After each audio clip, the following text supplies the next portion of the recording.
चलिए, इस बीच बहुत सारे दर्शक हैं जो कि अपना प्रश्न पूछना चाह रहे हैं। चलिए, अंबाला जी भी जुड़ गई हैं। अंबाला मैम, नमस्कार, स्वागत आपका भी।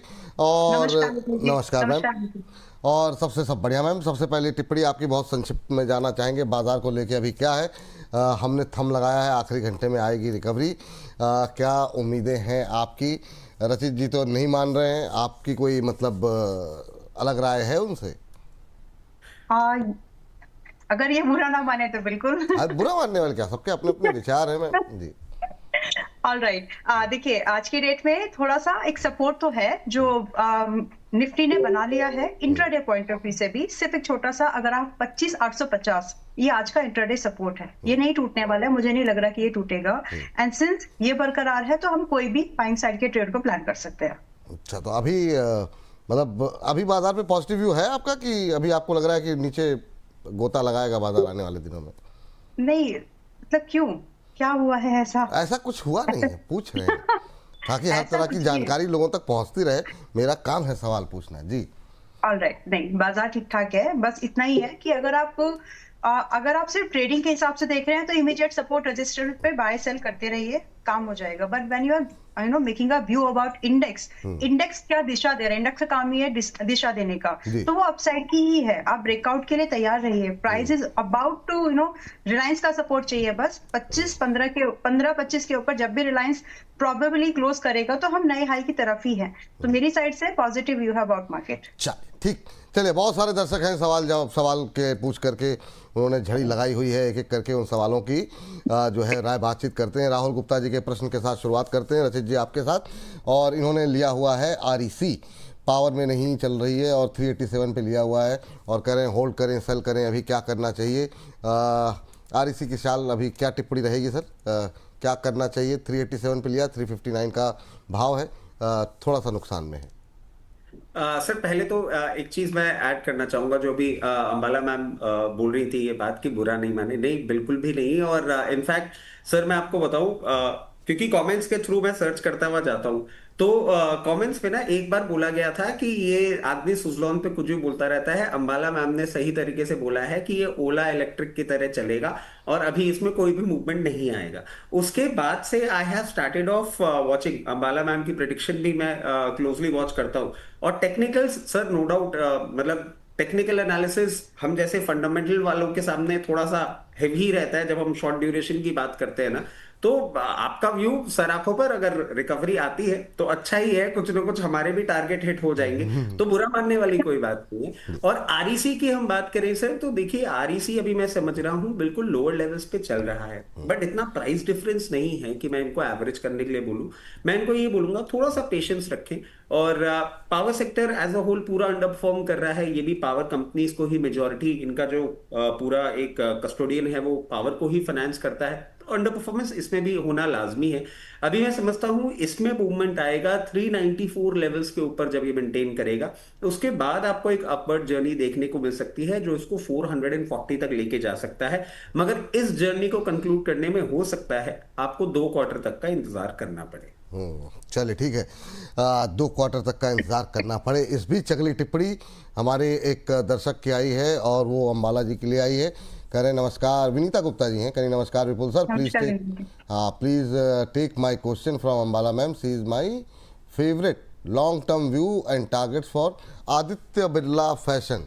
आदित्य बिरला फैशन पे आपकी राय जानना चाहती हैं। 77.95 पे लेकर के अभी भाव देखने को मिल रहा है।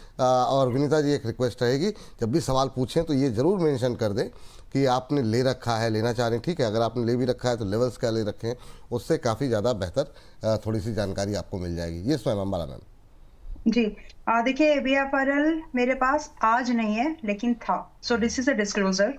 और रही बात कि इसका आउटलुक क्या है, कंपनी जब से डीमर्ज हुई थी, मुझे बहुत अच्छे से याद है 79 के आसपास मैंने इसमें बोला था कि इसको बाय कर सकते हैं हम लोग वापस से। और वहां से 92 का और 100 के ये दो टारगेट्स दिए थे। 92 हुआ, 100 नहीं हुआ है, and now it is at 78। तो ये डीमर्जर के बाद की स्टोरी है। सो सबसे पहले तो कि इसमें से ना एक प्रॉफिटेबल लेग जो थी आदित्य बिरला ग्रुप फैशन की, अगर हम एक बात करें तो वो अलग से लिस्ट हो गई है नाउ। अगर हम रिटेलिंग बिजनेस पे बात करें तो कंपटीशन है मैम। विनीता जी, अगर आप इसको आज खरीद रही है तो आप ये समझ के चले कि आपको इसको ना 3 क्वार्टर्स तक पूरा एक साइकिल देना पड़ेगा, और टेक्सटाइल इंडस्ट्री, फैशन इंडस्ट्री में बहुत कुछ बदलाव भी हो रहे हैं, तो पूरा आपको इसको समय देना पड़ेगा, कम से कम 3 क्वार्टर्स। सिमिलर वे अगर 9 महीने की अगर बात करें तो लगभग आपके जाएंगे इसमें। और 78 पर ये आज है, 71 का स्टॉप लॉस है, और टारगेट जो यहाँ से है आपको लगभग 85 का पहला टारगेट, और इसके बाद आप ट्रेल करने, फिर जितना भी ये 9 महीने के अंदर जाता है ट्रेल करके आप बैठ जाए। सो ये है इसका व्यू। करंट भाव पर बाय किया जा सकता है with a stop loss at 71 for the target of 84, up जितना भी ऊपर जाए डाउन द लाइन 9 मंथ्स। चलिए ठीक है। इस बीच दिलीप व्यास जी हैं, कह रहे हैं जाम कोडरमा राजकोट से नमस्कार विपुल सर, केम छो, मजामा? बिल्कुल मजा में सर, आप कैसे हैं ये जरूर बताइए।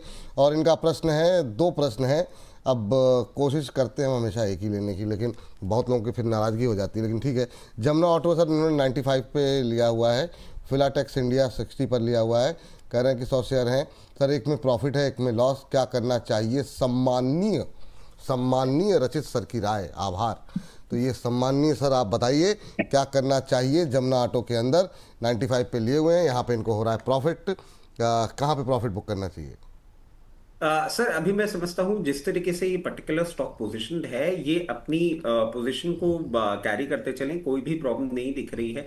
और इनफैक्ट कल इनको 1 रुपए का और प्रॉफिट हो जाएगा, डिविडेंड भी मिल जाएगा। और क्योंकि अभी अपवर्ड जर्नी हम समझ रहे हैं कंटिन्यूड रहेगी, एक स्टॉप लॉस मैं जरूर इनको सुझाना चाहूंगा ताकि ये प्रॉफिट में ही निकले। अगर इसमें कोई प्रॉब्लम भी आती है तो आपको closing basis stop loss maintain करना होगा 103 रुपए का। 103 रुपए के नीचे जाएगा तो ये और वीक हो सकता है। जब तक अभी उसके ऊपर मेंटेन कर रहा है, आप कंफर्टेबली अपनी पोजीशन मेंटेन करिए। बहुत जल्द ही आपको ये 118 से 124, 118 टू 124 के लेवल्स दिखा सकता है, कोई भी प्रॉब्लम वाली बात नहीं। और छोटे शेयर ऊंची छलांग में हमने इसको बहुत बार कवरेज दिया है, बिल्कुल। और अभी आपको और हायर लेवल्स इसमें देखने को मिल सकते हैं। सर इसके बाद कौन सा स्टॉक था? सर फिलाटेक्स, उसमें लॉस में है ये फिलाटेक्स, FILATEX। हालांकि उनका सवाल मेरी आंखों से ओझल हो चुका है, लेकिन वो भाव मैं नहीं बता पा रहा हूँ आपको, पर फिलाटेक्स के ऊपर इनका सवाल है, उसमें वो लॉस में है। देखिए फिलाटेक्स में आप लॉस में चल रहे हैं, और अभी मैं नहीं समझता कि आपकी लॉस की जर्नी यहाँ खत्म होने वाली है।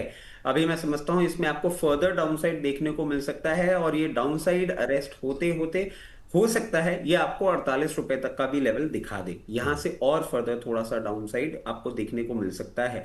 आपने किन लेवल्स पे लिया है? अगर आपने मान लीजिए ऑड 64 लेवल्स या ऐसे कोई पोजीशन पे लिया है तो 48 लेवल्स पे मैं आपको सजेस्ट करूंगा, एक बार आप चाहें तो अपनी पोजीशन एवरेज कर सकते हैं। अगर आपने मान लीजिए 50, 54 या ऐसे कोई लेवल पे ले रखा है तो आप कुछ भी मत करिएगा, अभी 48 से रिवर्सल देगा, उसके बाद इसको थोड़ा सा टाइम लग सकता है वापस 58 के ऊपर मेंटेन करने में। 58 के ऊपर जैसे ही मेंटेन करेगा आपको बहुत कंफर्टेबली अब ये 68 तक के लेवल्स दिखा सकता है। कोई भी प्रॉब्लम वाली बात नहीं है, पोजीशन मेंटेन रखें। चलिए ठीक है। सुनील सिंह जी हैं हमारे अगले दर्शक, आइनॉक्स विंड पे जानना चाह रहे हैं मैम, और ये कह रहे हैं 150 शेयर हैं और इसी भाव पर लिया भी है, 150 पर ही लिया हुआ हूँ, अभी क्या करूँ प्लीज़ बताएं, 5 दिन से सवाल पूछ रहा हूँ, आप मेरा सवाल लेते ही नहीं हैं। सर ऐसी शिकायत मत क्या कीजिए, अभी तो ले लिया सर। देखिए तो मैम 150 शेयर 150 के भाव पर आइनॉक्स विंड इधर लगातार टूट रहा है मैम, आज भी 3-3.25% ऊपर है, 141 पे आ गया, 9 रुपये का लॉस हो रहा है इनको, 3-4% करेक्ट हुआ है 1 महीने में। क्या करना चाहिए आइनॉक्स विंड में? देखिए अभी आप थोड़ी देर होल्ड, थोड़े दिनों तक आप इसको अभी और होल्ड करो। इसमें करेक्टिव मूव तो थोड़ा और चलेगा, इसमें कोई डाउट नहीं है। आपको उसके लिए मेंटली फाइनेंशियली प्रिपेयर्ड रहना है। उसका रीजन बिजनेस या फाइनेंशियल्स अच्छे नहीं है ऐसा नहीं है, उसका सीधा मकसद जो मुझे समझ में आता है वो वैल्यूएशन है। सेक्टर से ये स्टॉक आज भी ज्यादा इसमें स्टॉक है नहीं, मोनोपोलिक डुओपोली स्टॉक है। सेक्टर 31, 32 के मल्टीपल्स पर है और ये स्टॉक अभी 48 के मल्टीपल्स पर है। फाइनेंशियल्स की बात करें तो yes there is a profit, लेकिन ऐसी जगह पर जहां पे प्रॉफिट है और मल्टीपल्स भी कम है यानी वैल्यूएशन भी कम है, वहां पर इस समय ज्यादा फोकस दिख रहा है। और अगर कंपनी डिविडेंड देने वाली भी हो तो फिलहाल वही थोड़ा सा शिफ्ट मुझे यहाँ पर दिख रहा है। So because of the valuation I see कि यहाँ पर कम से कम अभी आपको 138-35 तक एक बार आ सकता है, वहां पर थोड़ा एवरेज करने की कोशिश करिए। ये लंबी अवधि वाला स्टॉक बन के रह जाएगा आपके पास में। आज आप इसको जनवरी से अभी तक का मोटा मोटा 1 साल हो चुका है, ये वही था जहां एक साल पहले था। तो अब इसमें और थोड़ा एक क्वार्टर आप और समझे कि इसमें थोड़ा समय बाकी है, इसके बाद ये रिबाउंड होकर के निकलने की कोशिश करेगा।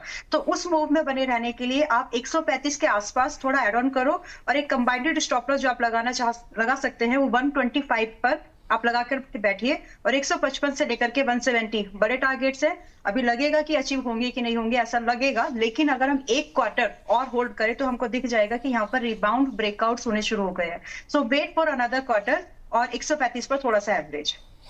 एक क्वार्टर और ले लीजिए आप, ये सलाह आपके लिए है। चलिए ठीक है, आगे बढ़ते हैं। और हाँ कुछ, विपुल जी, मैं हाँ इंडस स्टार के बारे में एक अपडेट देना हाँ चाहती बिल्कुल बिल्कुल, हूँ। वो कल रह गया था, बिल्कुल सही बात, बताइए बताइए। नहीं, टारगेट हिट हो गया, वो बताना अच्छा था। अच्छा, टारगेट हिट हो गया, ओके, बिल्कुल हाँ तो यस, तो 410 का एक टारगेट हम लोगों ने दिया था। मेरे ख्याल से 340 के आसपास की बाइंग थी, बिल्कुल। और वो अभी हिट हो गया अच्छे से। मतलब अगर आप चाहें तो अभी 404 नहीं बुक किया तो बुक कर लीजिए, क्योंकि और स्लाइड हो गई अभी। और यहाँ से कम 370 380 के आसपास ही आ सकता है। अभी 405 पर है, 410 पहला टारगेट था, तो बुक करने का सही समय है अगर इफ दे वॉट, क्योंकि स्लाइड तो होगा। बिल्कुल, तो यहाँ पे प्रॉफिट बुक करने की सलाह है, और नीचे आ सकता है इंडस टावर अगर आपके पास है। और अगर मैम की सलाह पे लिया है तो बुक ही कर लीजिए, मैम की सलाह पे नहीं लिया है तब भी पोर्टफोलियो में है तो भी एक बार के लिए चाहे तो बुक कर लीजिए। नीचे आएगा तो फिर कभी दोबारा मौका मिलेगा तो दोबारा बात हो जाएगी इस पर, इंडस टावर को लेकर के। जब चलते हैं जरा रचित सर के पास, और साक्षी पाल जी ने तो झड़ी लगा दी है सवालों की, 5-6 शेयर भेज दिए हैं। एक महीने का नज़रिया मत लीजिए, अभी बाज़ार पे बड़ा वोलेटाइल मार्केट चल रहा है। लेकिन इन्होंने लिखा है 1 मंथ व्यू, और बहुत सारे शेयर इन्होंने भेजे हैं, और सारे शेयर ऐसे हैं जिस पे हम लोग लगातार बात करते रहते हैं। लेकिन अभी के लिए जीएमआर एयरपोर्ट ले लेते हैं, क्योंकि जीएमआर एयरपोर्ट जो है काफ़ी धुआंधार चल रहा है। अच्छा शेयर देखिए इन्होंने क्या क्या पूछा है, Rico auto, bank of Maharashtra, South Indian bank, GMR airport, ये सभी शेयर आपको जो है छोटे शेयर ऊँची छलांग में मिल जाएंगे। वो 6% ऊपर हो गया, वाह। तो धुआंधार चल रहा है जीएमआर एयरपोर्ट, और आज प्रदीप जी की इस पर कॉल भी थी, और 6% ऊपर, और ये हम लोगों का छोटे शेयर का तो परमानेंट मेंबर रहा ही है।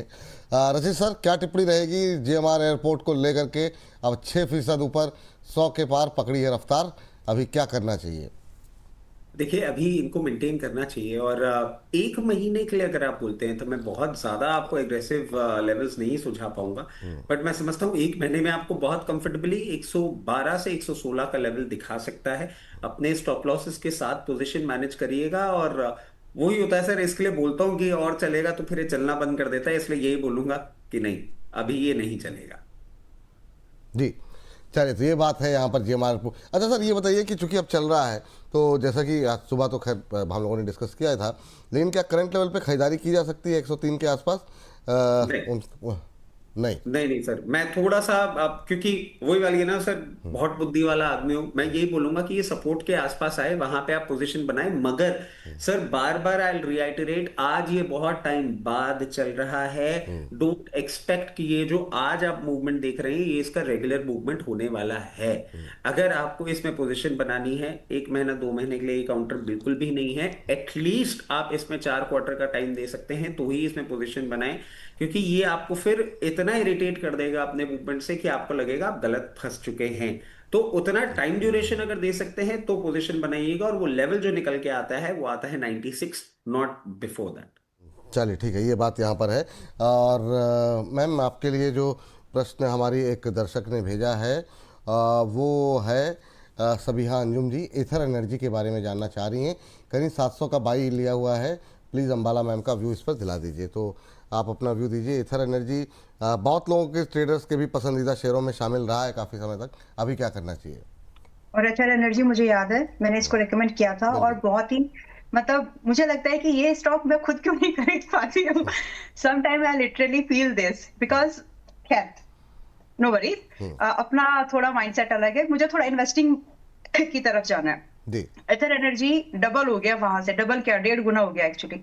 सो आज की डेट में भी नाउ अगर हम इसको 680 पर कंसीडर कर रहे हैं तो बिकॉज एक अच्छा खासा मूवमेंट हुआ है, कंसोलिडेशन वगैरह के बाद वापस निकल रहा है, बट उससे भी ज्यादा इंपॉर्टेंट ये है कि मार्केट में कंपनी अपनी पोजीशनिंग को इम्प्रूव करने की कोशिश कर रही है, जिस तरह से आउटलेट्स वगैरह लोकल मतलब मार्केट्स में एक्सपेंड हो रहे हैं। तो ये एक चीज है कि अपनी पोजीशनिंग को ये इम्प्रूव करने की कोशिश की जा रही है टू व्हीलर सेगमेंट में, तो जिसका असर हमको आगे भी दिखने के लिए मिलेगा। So from the investing point of view I am okay with it with the current price also. Of course आपको एक स्टॉप लॉस जो रखना है यहाँ पर इस बार, आप 580 रुपए का प्राइस के हिसाब से बड़ा है, इसकी मूवमेंट भी हाई बीटा स्टॉक है ये, इसका मूव भी वैसे ही होगा। तो 670-80 की रेंज में अगर आप खरीद रहे हैं फ्रेश बाय, तो आप यहाँ से 750 का पहला टारगेट, और लगभग आप इसको फिर मतलब रुकिएगा मत, फिर ये लगभग 950 रुपए तक का टारगेट आपको दे सकता है। रुकिएगा मतलब इसमें पोजीशन को बुक मत करिएगा, आप इसको चाहे तो बिल्कुल होल्ड करके चल सकते हैं। क्वार्टर ऑन क्वार्टर ट्रैक क्या करना है कि कंपनी ने कितने नए आउटलेट्स खोले और परफॉर्मेंस फाइनेंशियली कैसी चल रही है, यूनिट्स नंबर ऑफ कितने सेल हो रहे हैं, इसको जरूर ट्रैक करिएगा if you are in investor. तो इसमें अभी भी फ्रेश पोजीशन भी बना सकते हैं, जो पहले से हैं अभी और इसमें वेट कर सकते हैं। विपुल जी, जीएमआर एयरपोर्ट का मुझे भी याद आ गया है, 84 पर था, 84 और 87 की रेंज में था जब किसी ब्रोकर ने इसको रेकमेंड किया था। आई मीन रिपोर्ट आई थी उनकी कि ये नीचे गिर जाएगा। उस समय मैंने बोला था कि ये नहीं गिरने वाला तो नहीं लग रहा है, 95 और 100 के पार जाने की तैयारी में है।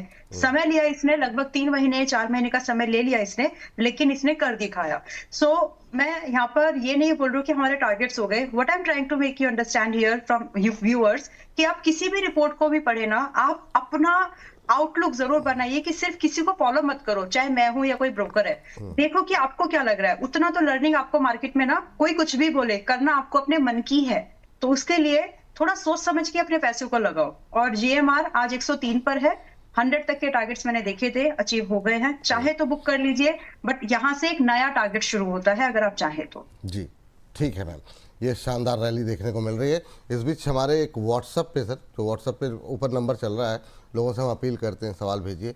सुबह 10:09 पे एक मैसेज आया है और ये इनका नाम नहीं पता, नंबर है मेरे पास, मैं कोशिश करूंगा इनको कनेक्ट करने की अगर टीम को भेजते हैं। कह रहे हैं विपुल सर, रजित सर जी को बोलिए अपनी मूछें ऊपर करें तभी बाज़ार ऊपर जाएगा। तो सर ये मतलब जो है ना, ये मूछों का जो आपने टोटका लगाया हुआ है बाज़ार को नीचे करने के लिए, ये थोड़ा सा इस पर जो है ध्यान दीजिए आप। बहुत लोग के पैसे फंसे हुए हैं, आपकी मूछों की वजह से लोगों को नुकसान हो रहा है। क्या करेंगे ऐसी मूछों को नीचे करके? लोगों के आंसू लेके क्या मिल रहा है आपको? नहीं सर, मैं आपको एक बेसिक बात बोलते तो देखिए, 25-300 पे जब मैं आया था तो मूछें ऊपर करने की जो मैंने बातें करी थी सर, सपोर्ट दिख रहा था मार्केट में, अब मेरे को दिख नहीं पा रहा, तो मैं क्या मतलब, अभी आप बोलते हैं सर ऑन स्क्रीन कर देता हूँ, कोई प्रॉब्लम वाली बात नहीं है। देखिए इससे अगर रिकवरी आ जाती है तो अब ऐसा करके देख लेते हैं। शानदार, आ गई 39 अंक ऊपर, 39 अंकों की गिरावट रह गई अब निफ्टी में। ये बहुत शानदार, ऐसे ही रहने दीजिए सर। 39 अंकों की अब गिरावट रह गई है, 25,973 हो गया। 26,000 पार होने के बाद फिर आप जो है, हाँ ये आती हुई दिखाई दे रही है। चलिए ठीक है, 25,974, हाँ ठीक है सर। अब देखना ये है कि जब तक आप हैं तब तक बाजार में कोई रिकवरी आती है कि नहीं। वाह, ये होता है देखिए, मतलब जो है ना टोटके वोटके जो है ऐसे थोड़ी चलते हैं। अच्छा चलिए, इस पर बातचीत हो गई। ग्रो पे काफ़ी सारे, ग्रो पे कितनी बात करें, ग्रो पे लगातार सवालों पे सवाल बने हुए हैं। चलिए इस पर दोनों लोगों की राय जानना चाहेंगे एक बार फिर से। पहले रजित सर की बात, क्योंकि रजित सर का नंबर है। रजित सर क्या करें अब, क्योंकि ये इस पे सवालों का सिलसिला थम नहीं रहा है, और कहाँ प्रॉफिट बुक करें। 126 130 पे लेने वाले काफ़ी लोग हैं, 150 पे लोग लेने वाले काफ़ी लोग हैं। सबके लिए एक ही स्ट्रेटजी रहेगी, सबके लिए अलग अलग स्ट्रेटजी होनी चाहिए। आपकी टिप्पणी संक्षिप्त में क्या रहेगी इस पर? देखिए सर, मैं यही कहूंगा कि आप इसमें अपना प्रॉफिट बुक करते चले। और एक बहुत क्लियर केस है सर, जो हमने सुबह भी बताया था कि आपको आईपीओ में अच्छा नहीं लगता और एकदम से फिर पोस्ट आईपीओ आपको अच्छा लगने लग जाता है और सारी चीजें बदल जाती हैं। मतलब आप देखिए कितना सब्सक्रिप्शन में इशू था, जीएमपी नहीं था। So this sudden change looks like more of a trap to मी।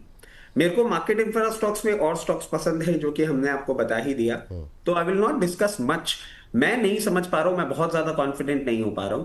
जिन लोगों ने ले रखा है अपना हायर लेवल्स पे बिल्कुल प्रॉफिट बुक करते चले। और स्टॉप लॉस अगर आप सुझाना चाह रहे हैं, क्योंकि सर मैंने एक बजाज हाउसिंग फाइनेंस का भी एग्जांपल दिया था तो लोग बोले थे कि कोई कंपैरिजन नहीं है, बट कोई बात नहीं, आप 154 लेवल्स का एक स्टॉप लॉस लगा के चले, अपनी पोजीशन मेंटेन कर रहे हैं, करते रहिए, हाई लेवल में प्रॉफिट बुक करते रहिए। जी। फ्रेश पोजीशन यहां बनाने की मेरी हिम्मत नहीं है, तो मैं एडवाइस भी नहीं कर पाऊंगा। चलिए ठीक है। मैम आपकी राय भी हम जान चुके हैं, लेकिन फिर से मैं रिपीट करना चाहूँगा कि इस शो के लिए भी कर दीजिए। और हमको हमारे साथ एक दर्शक भी जुड़ चुके हैं, उनसे भी बात करेंगे। सर जरा आशीष जी थोड़ी देर होल्ड पे रहिएगा, ग्रुप पे बात हो रही है, बात कंप्लीट हो जाए, मैम की भी राय आ जाए और हम अपना टी स्प्लेट भी दिखा देते हैं कि जिन लोगों ने वो देखना हो कार्यक्रम भी देख सकते हैं, और भी राय वहाँ पर है। मैम आपकी टिप्पणी। देखिए, ग्रो अगर आप आज लेके 2 साल हाथ नहीं लगाएंगे और आप एक्सपेक्ट कर रहे हैं कि ये 240 300 तक जाए, तो ठीक है, और ये अधूरा स्टेटमेंट है। और यहाँ से अगर ये लगभग 150 तक गिरेगा और आप उसमें एवरेज करेंगे, तो आप इसमें बिल्कुल पैसा लगा सकते हैं। इसमें स्टॉप लॉस जो है, चाहे आपने अभी आईपीओ में मिला हो या सेकेंडरी मार्केट में कल परसों आज कभी भी खरीदा हो, स्टॉप लॉस जो रहेगा यहाँ पर अब 125 रुपए का रहेगा।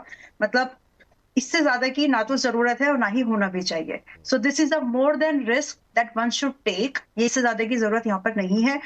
मैंने पहले भी बोला है, फाइनल स्टेटमेंट, आईपीओ के दिन अगर आपने बुक नहीं किया, that means you are an investor. Investor हो तो भी इन्वेस्टर के जैसे रिएक्ट करिए। प्रॉफिट मिल रहा है लगभग 80% के आसपास, but that's not all in this one. इसमें और जा सकता है। आपको डिसाइड करना है कि आपका कितना रिस्क एपेटाइट, आपका इन्वेस्टमेंट ऑब्जेक्टिव क्या था। अगर वो सिर्फ 25 से 20% था तो भी मिल गया, अगर वो 80-90% था तो भी मिल गया है। अब यहाँ से अगर आप 2x और 3x की एक्सपेक्टेशन रख रहे हैं तो होल्ड ही करना पड़ेगा। ऑप्शंस नहीं है ये कि रातों रात चलेगा। बिल्कुल सही बात है। और चलिए इस बीच जो है अपने जो टी स्प्लेट भी दिखाए थे, आपको और ज़्यादा इस पर राय जाननी हो क्योंकि बहुत सारी क्वेरीज हैं। तो फिजिक्स वाला की आज हुई है लिस्टिंग, और साथ ही साथ ग्रुप को लेकर के आपके मन में दो भी दुविधा चिंता है, जैसे प्रोग्राम ख़त्म हो या अभी देखना चाहें अभी देखें 11:30 बजे। ये हमारे तीन महारथी जो है राय जो है उन्होंने दी है। इसके अलावा बहुत सारे ट्रेंडिंग स्टॉक्स पर बात हुई है ग्रो और फिजिक्स वाला के अलावा भी, तो वहाँ जा करके आप एक बार के लिए ज़रूर देखें और अपनी टिप्पणी हमें अवश्य बताएं। आशीष जी के पास चलते हैं, फोन लाइन पे मौजूद है। आशीष जी को नमस्कार। जी नमस्कार। कैसे हैं आशीष जी, कहाँ से बोल रहे हैं? जी मैं झारखंड से बोल रहा हूँ, धनबाद से।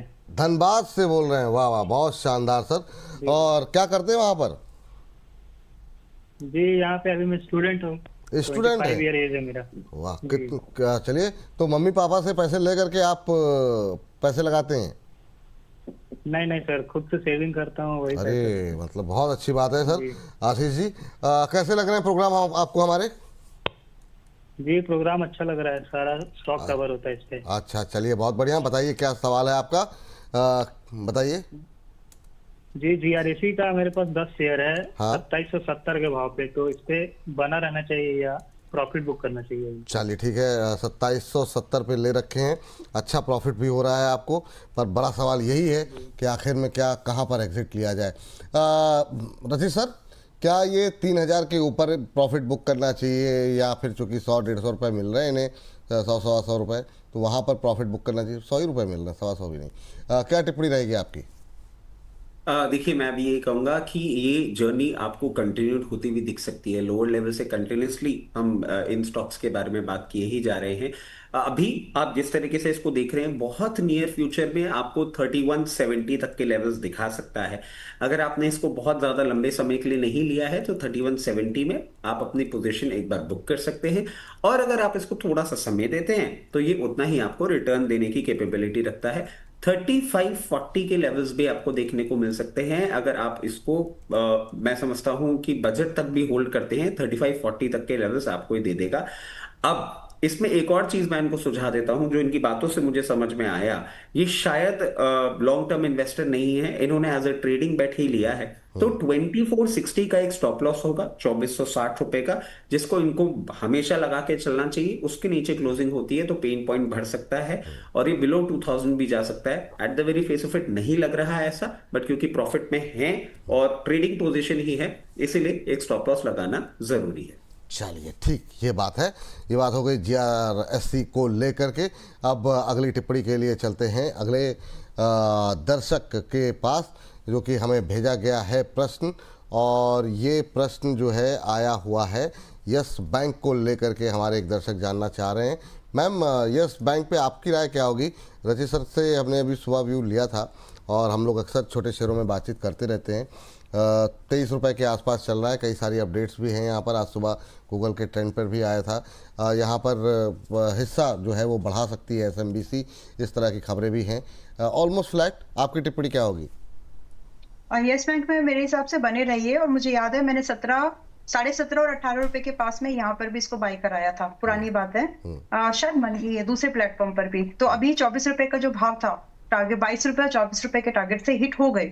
बट अभी अगर हम ओवरऑल देखें कि क्या हो सकता है, तो मेरे हिसाब से विपुल जी फ्रेश बाइंग भी बनती है। तो अभी ये 23 रुपए के पास में है। हिम्मत करके अगर आप थोड़ा सा रिस्क लेने का, थोड़ा वोलेटाइल नेचर का स्टॉक है, बहुत समय से ऐसे ही पड़ा हुआ है, ऐसे बोल सकती हूँ मैं इसको, लेकिन now it is has started. और यहाँ वापस से आपको, अगर आप 23 रुपए 15 पैसे पर आज ले रहे हैं, 19 रुपए का एक स्ट्रिक्ट स्टॉप लॉस लगाइए, और टारगेट की एक्सपेक्टेशन आप यहाँ से 27 रुपए से लेकर के, बढ़े हुए टारगेट है अभी ये 27 रुपए से लेकर के आप 31 रुपए तक के भाव को यहाँ पर देख सकते हैं। ये एक बड़ी बेट हम देख रहे हैं यहाँ पर कि आपको समय देना पड़ेगा। मैं यहाँ पर आज से कम 6 महीने, यानी आप मान के चले कि मई तक की मैं बात कर रही हूँ। तो अगर आपको ये पटता है, वायबल लगता है, तो बिल्कुल इसमें एक बार सोचा जा सकता है री एंट्री के बारे में भी। चलिए, यह बात यहाँ पर निकल करके आई है, और इस बीच अगली टिप्पणी के लिए चलते हैं। अगले दर्शक के पास एक सवाल मैंने निकाल के रखा था, एकदम से गायब हो गया। चलिए, क्या ही किया जाए। चलिए दूसरा सवाल ले लेते हैं, NMDC को लेकर के डिस्कस कर लेते हैं। लेकिन एक इंटरेस्टिंग सवाल था, कहाँ गायब हो गया NMDC? सर 82 पे हमारे एक दर्शक हैं, यूज़र साहब, उन्होंने लिया हुआ है, कह रहे हैं कि 2 साल होने वाला है, 400 शेयर इनके पास है 82 के भाव पर। कह रहे हैं कि 2 साल हो गए इनको होल्ड करते हुए, बताइए सर इसका आगे क्या करूं? तो अब इनका धैर्य जवाब दे रहा है, 82 पे लेकर के 2 साल से वेट कर रहे हैं। देखिए, आपने इसको 2 साल तो दे ही दिया है। अब प्रैक्टिकली इसको ऐसे मान लें कि टाइम वैल्यू ऑफ मनी या अपॉर्चुनिटी लॉस आपकी हो चुकी है, बट बहुत ज्यादा पेन पॉइंट अभी मुझे यहाँ पे दिख नहीं रहा है। मैं आपको ये कहूंगा कि आप थोड़ा सा और धैर्य रखें। आपने जब इतना टाइम दे दिया तो 6 महीने और दे दीजिए। जिस तरीके से अब ये मेंटेन कर रहा है, अगर 72 के नीचे ब्रीच नहीं करता, और इसमें कुछ अभी नंबर्स भी आपको इंप्रूव होते हुए दिख सकते हैं, 72 के नीचे नहीं मेंटेन करता, फिर आपको एक अपसाइड देने का दमखम रखता है। सबसे पहला लेवल जो एक छोटा सा रेजिस्टेंस इसके लिए निकल के आता है वो 82, और 82 के ऊपर मेंटेन करने के बाद अब आपको ये वापस 94, 96 लेवल्स तक जा सकता है। 6 महीने का टाइम थोड़ा और दे दे, आपको अच्छे रिजल्ट्स इसमें मिल सकते हैं। अच्छे रिजल्ट्स मिल सकते हैं। चलिए रेखा जी की एक टिप्पणी लेते हैं। KNR कंस्ट्रक्शन पे काफ़ी देर से सवाल कर रही हैं। 209 पे प्लस किया हुआ है मैम, और कह रही हैं कि 209 में बाय किया था और एवरेज करके 203 लेकर के आ गई हूँ, अब क्या करूँ? मैम 3 रुपये नीचे आप एवरेज करके ले आए, मतलब ये पता नहीं क्यों एवरेजिंग का कॉन्सेप्ट जो है, ये जो है आप लोगों को थोड़ा सा क्लियर नहीं है। मतलब 209 से आप बताइए, अगर यहाँ पे आपको कोई एवरेज करने की सलाह दे तो आप कैसे करेंगे? क्योंकि आपने ऑलरेडी जो है 209 पे ख़रीदा, फिर एवरेज करके आप लेकर के आ गए अपनी प्राइस को 203 पे। 5-6 रुपये नीचे का एवरेज करने का। चलिए खैर, आप अभी क्या कर पूछते हैं अम्बाला मैम से। अम्बाला मैम 209 पे लिया, फिर अब एवरेज करके 203 पे लाई हैं, अभी जो है 170 पे आ गया है, तो इनकी खरीद से तो है ठीक ठाक दूरी। अभी करें तो करें क्या रेखा जी? अभी कोई एडिशन नहीं करना है फिलहाल। मैं इसका एक जवाब दूं इससे पहले मैं NMDC पर एक कुछ बोलना चाहती हूँ, अगर, क्योंकि रचित जी ने जो सवाल का जवाब दिया है वो जिनका एक सवाल था उसके जैसे ना और भी सवाल मिलेंगे हमें फ्यूचर में, कि जो स्टॉक्स हैं, जो PSU के जो स्टॉक्स है जो कई साल नहीं चले, एक चीज हम लोग मिस कर दे रहे हैं कि उनकी जिन्होंने भी उसको होल्ड किया है, NMDC ने बहुत बढ़िया डिविडेंड दिया है इस दौरान में, और बोनस इशू भी हुआ है। तो जब भी आप किसी स्टॉक की होल्डिंग को देखते हैं तो आप डिविडेंड को भी कैलकुलेट करिए, और साथ में आप उसमें कुछ बोनस इशू वगैरह मिला कि नहीं मिला वो भी देखिए। तो उस हिसाब से NMDC प्राइस पर वही है, लेकिन आपको एक एवरेज रिटर्न उसने ना ईयर ऑन ईयर बेसिस पे 8-9% का आराम से दिया है। तो वो चीज है, बिल्कुल न्यूट्रल गेन्स नहीं है। तो मैं इस चीज को एक अपवोट करना चाहती हूँ कि जो भी इन स्टॉक्स में हैं, थोड़ा पेशेंस रखिए, इन्होंने बहुत सता लिया है, अब ये उठेंगे और कुछ तो उड़ेंगे। खैर, KNR कंस्ट्रक्शन पे मैं वापस आ रही हूँ। तो देखिए, अभी इसमें फिलहाल और एडिशन की जरूरत नहीं है, आप जैसी हैं इसमें वैसी ही बनी रही है। रही बात stop loss, please do follow the stop loss. इसमें आपको ना 150 रुपए का स्टॉप लॉस इस बार रख ही लेना चाहिए, इससे ज्यादा जगह नहीं है गिरने की। और अगर फिर भी गिर रहा है, that means there is something जो ना तो मार्केट को पसंद आ रही है और जो कि अभी डिस्क्लोज भी नहीं है। सो आप इसको 150 के स्टॉप लॉस के साथ और without any addition, without any averaging hold करिए। और यहाँ से आप इसको ना 2 महीने से 4 महीने ही ट्रैक करिए। अगर ये 4 महीने में आपको एग्जिट दे दे तो बढ़िया, अदरवाइज आप खुद से एग्जिट ले लीजिए, चाहे टारगेट मिले या चाहे स्टॉप लॉस ना मिले, कोई भी कंडीशन हो। तो मेरे हिसाब से इसमें जो एक्सपेक्टेड टारगेट आप रख सकती हैं, 215 रुपए का एक एवरेज भाव आपको आराम से मिलने की मुझे चांसेस लगते हैं। इसके बाद आप चाहें तो ट्रेल करके अप टू 4 मंथ्स ही रखिए, ताकि आपका एग्जिट मिल जाए और साथ में फिर आपको वही पैसा दूसरी जगह पे रोटेट करने के लिए मिल जाए। चलिए, बड़ी अच्छी बात है। आसिफ इकबाल साहब हमारे साथ जुड़े हैं अगले दर्शक फोन लाइन पे। आसिफ साहब नमस्कार, अस्सलाम वालेकुम। नमस्कार सर, वालेकुम सलाम। और कैसे हैं आप? बस सर, आप लोगों की दुआएं हैं, बहुत अच्छे हैं। कहाँ से बोल रहे हैं सर आप? सर मैं बस्तर नारायणपुर से बोल रहा हूँ, छत्तीसगढ़ से। छत्तीसगढ़ से बोल रहे हैं, बस्तर से। वाह वाह वाह। पूरा बेल्ट जो है ना वो काफ़ी ज़्यादा चर्चाओं में रहता है, वो खास तौर आजकल से। खत्म हो रहा है सर। ये अच्छी बात है, अच्छी बात है सर। ये सब चीज़ें खत्म होनी चाहिए, व्यक्ति सामान्य रूप से रहे। कैसे लग रहे हैं प्रोग्राम सर हमारे? बहुत बढ़िया सर, मैं आपको बहुत पुराने से देखते आ रहा हूँ, पुराने चैनल से अभी तक। अरे आपका थैंक यू आप सर। सबसे बेस्ट है सर। अरे सर थैंक यू सर, बहुत बहुत धन्यवाद। और आपके सभी पैनल वाले भी, हाँ सर, आपके जितने पैनल में आते हैं सर सभी बेस्ट हैं। अरे sir thank you sir, thank you. मतलब तो हम कोशिश यही रखते हैं सर कि बेस्ट लोगों को लाया जाए, और 2 लोग तो बेस्ट हमारे सामने बैठे हुए हैं। कोशिश ये कीजिएगा सर बस्तर में बाकी आपके लोग जो दोस्त यार हैं उन तक भी नहीं, चैनल मैं के बताता बाद- ही हूँ सर, सबको हाँ, बताता हूँ। Thank you sir. बताइए क्या सवाल है आज का? सर मैं SBI मैंने लिया था सर 293 पे 320 शेयर जी जी। और मैं सर ये मेरा लॉन्ग टर्म, मतलब मैं 5 साल भी मतलब रह सकता हूँ बिंदास, ऐसा है मतलब। ये सर आपकी बड़ी अच्छी बात है कि आपका नज़रिया डिफेंस में थोड़ा व्यू लंबा होना भी चाहिए। धीमे धीमे करके ऑर्डर्स मिलते हैं, एग्जीक्यूशन होता है। रचित सर, लॉन्ग टर्म का नज़रिया है होल्ड करने का। थोड़ा सा लॉस में ज़रूर है, 293 पे लिया हुआ है हायर प्राइस पे, वहाँ से 30 रुपये के आसपास के लॉस में हैं। आपकी टिप्पणी क्या रहेगी शिपिंग कॉरपोरेशन ऑफ इंडिया को लेकर के? के माध्यम से हम बहुत लोअर लेवल से इसको सजेस्ट करते हुए आ रहे हैं। और सर इसका ना एक पैटर्न है, मतलब आप देखिए ये एक रेंज पकड़ता है, उस रेंज में थोड़ा टाइम स्पेंड करता है। अभी जो इसने नई रेंज इंड्यूस करी है, मैं समझता हूं इस पर्टिकुलर रेंज में ये आपको आने वाले 2 से 3 क्वार्टर मूवमेंट करता हुआ दिख सकता है। और जब मैं रेंज की बात कर रहा हूं, lower end of the range is 240 और higher end of the range जो अभी मैं देख पा रहा हूं that will be somewhere in between 286 288। इस रेंज में अभी 2 से 3 क्वार्टर ये टाइम स्पेंड करेगा, उसके बाद ये रेंज चेंज करेगा। और देखिए जैसे जैसे बेस बड़ा होगा ना, वैसे वैसे रेंज का साइज भी बड़ा होता जाएगा। तो मैं समझता हूं जैसे ही ये रेंज ब्रेकआउट करेगा 288 के ऊपर अब मूव करेगा, बहुत कंफर्टेबली इनको आने वाले समय में 360 रुपए 360 तक के भी लेवल्स दिखाएगा। बट क्योंकि ये 5 साल की बात कर रहे हैं तो मैं इनको बोलूंगा कि आपने बहुत ही उम्दा स्टॉक लिया है 5 साल के टाइम होराइजन, आप इसको होल्ड करें। प्रोबेबिलिटी एक है, अगर सिचुएशन जैसी है, सरकार की पॉलिसियां जिस तरीके से हैं वो अगर उसी तरीके से सब कुछ चलता रहा तो आने वाले 5 साल में आपको ये डबल भी होता हुआ दिखे तो कोई बड़ी बात नहीं है। ये राय है आपके लिए। और इन सबके बीच में रचित जी की मूंछों का है दिखा कमाल। अब जो है सिर्फ 26 अंक नीचे रह गया है निफ्टी। वाह, 25,985 का लेवल इस समय देखने को मिल रहा है। अच्छा रचित सर, मेरी तो दिली ख्वाहिश है कि आप जितना ज़्यादा थोड़ा सा समय दे पाएँ उतना अच्छा रहेगा, लेकिन आपने चूँकि रिक्वेस्ट डाल दी थी तो मैं चाहूँगा कि अगर आप जैसे आप कहेंगे वैसे मैं आपको विदा कर दूँगा। लेकिन उससे पहले एक चीज़ ज़रा स्क्रीन पर लेकर के आ जाइए और उसके बारे में दर्शकों को बता दें कि रचित जी को जो है मल्टी बैगर शेयर को अगर आपको कैसे चुनना है, ख़ासतौर से टेक्नो फंडा जो है, फंडामेंटल भी टेक्निकल भी, इन 2 का जो मिश्रण है वो कैसे किया जाता है और किन में फंडामेंटल्स पे फोकस करना ज़रूरी है, कहाँ थोड़ा टेक्निकल भी देखना ज़रूरी हो जाता है, इन तमाम चीज़ों को लेकर के आपके मन में कोई आशंका है, कैसे छोटे शेयरों को ढूंढते हैं रचित जी, इन तमाम पहलुओं पर डिटेल में होगी बातचीत।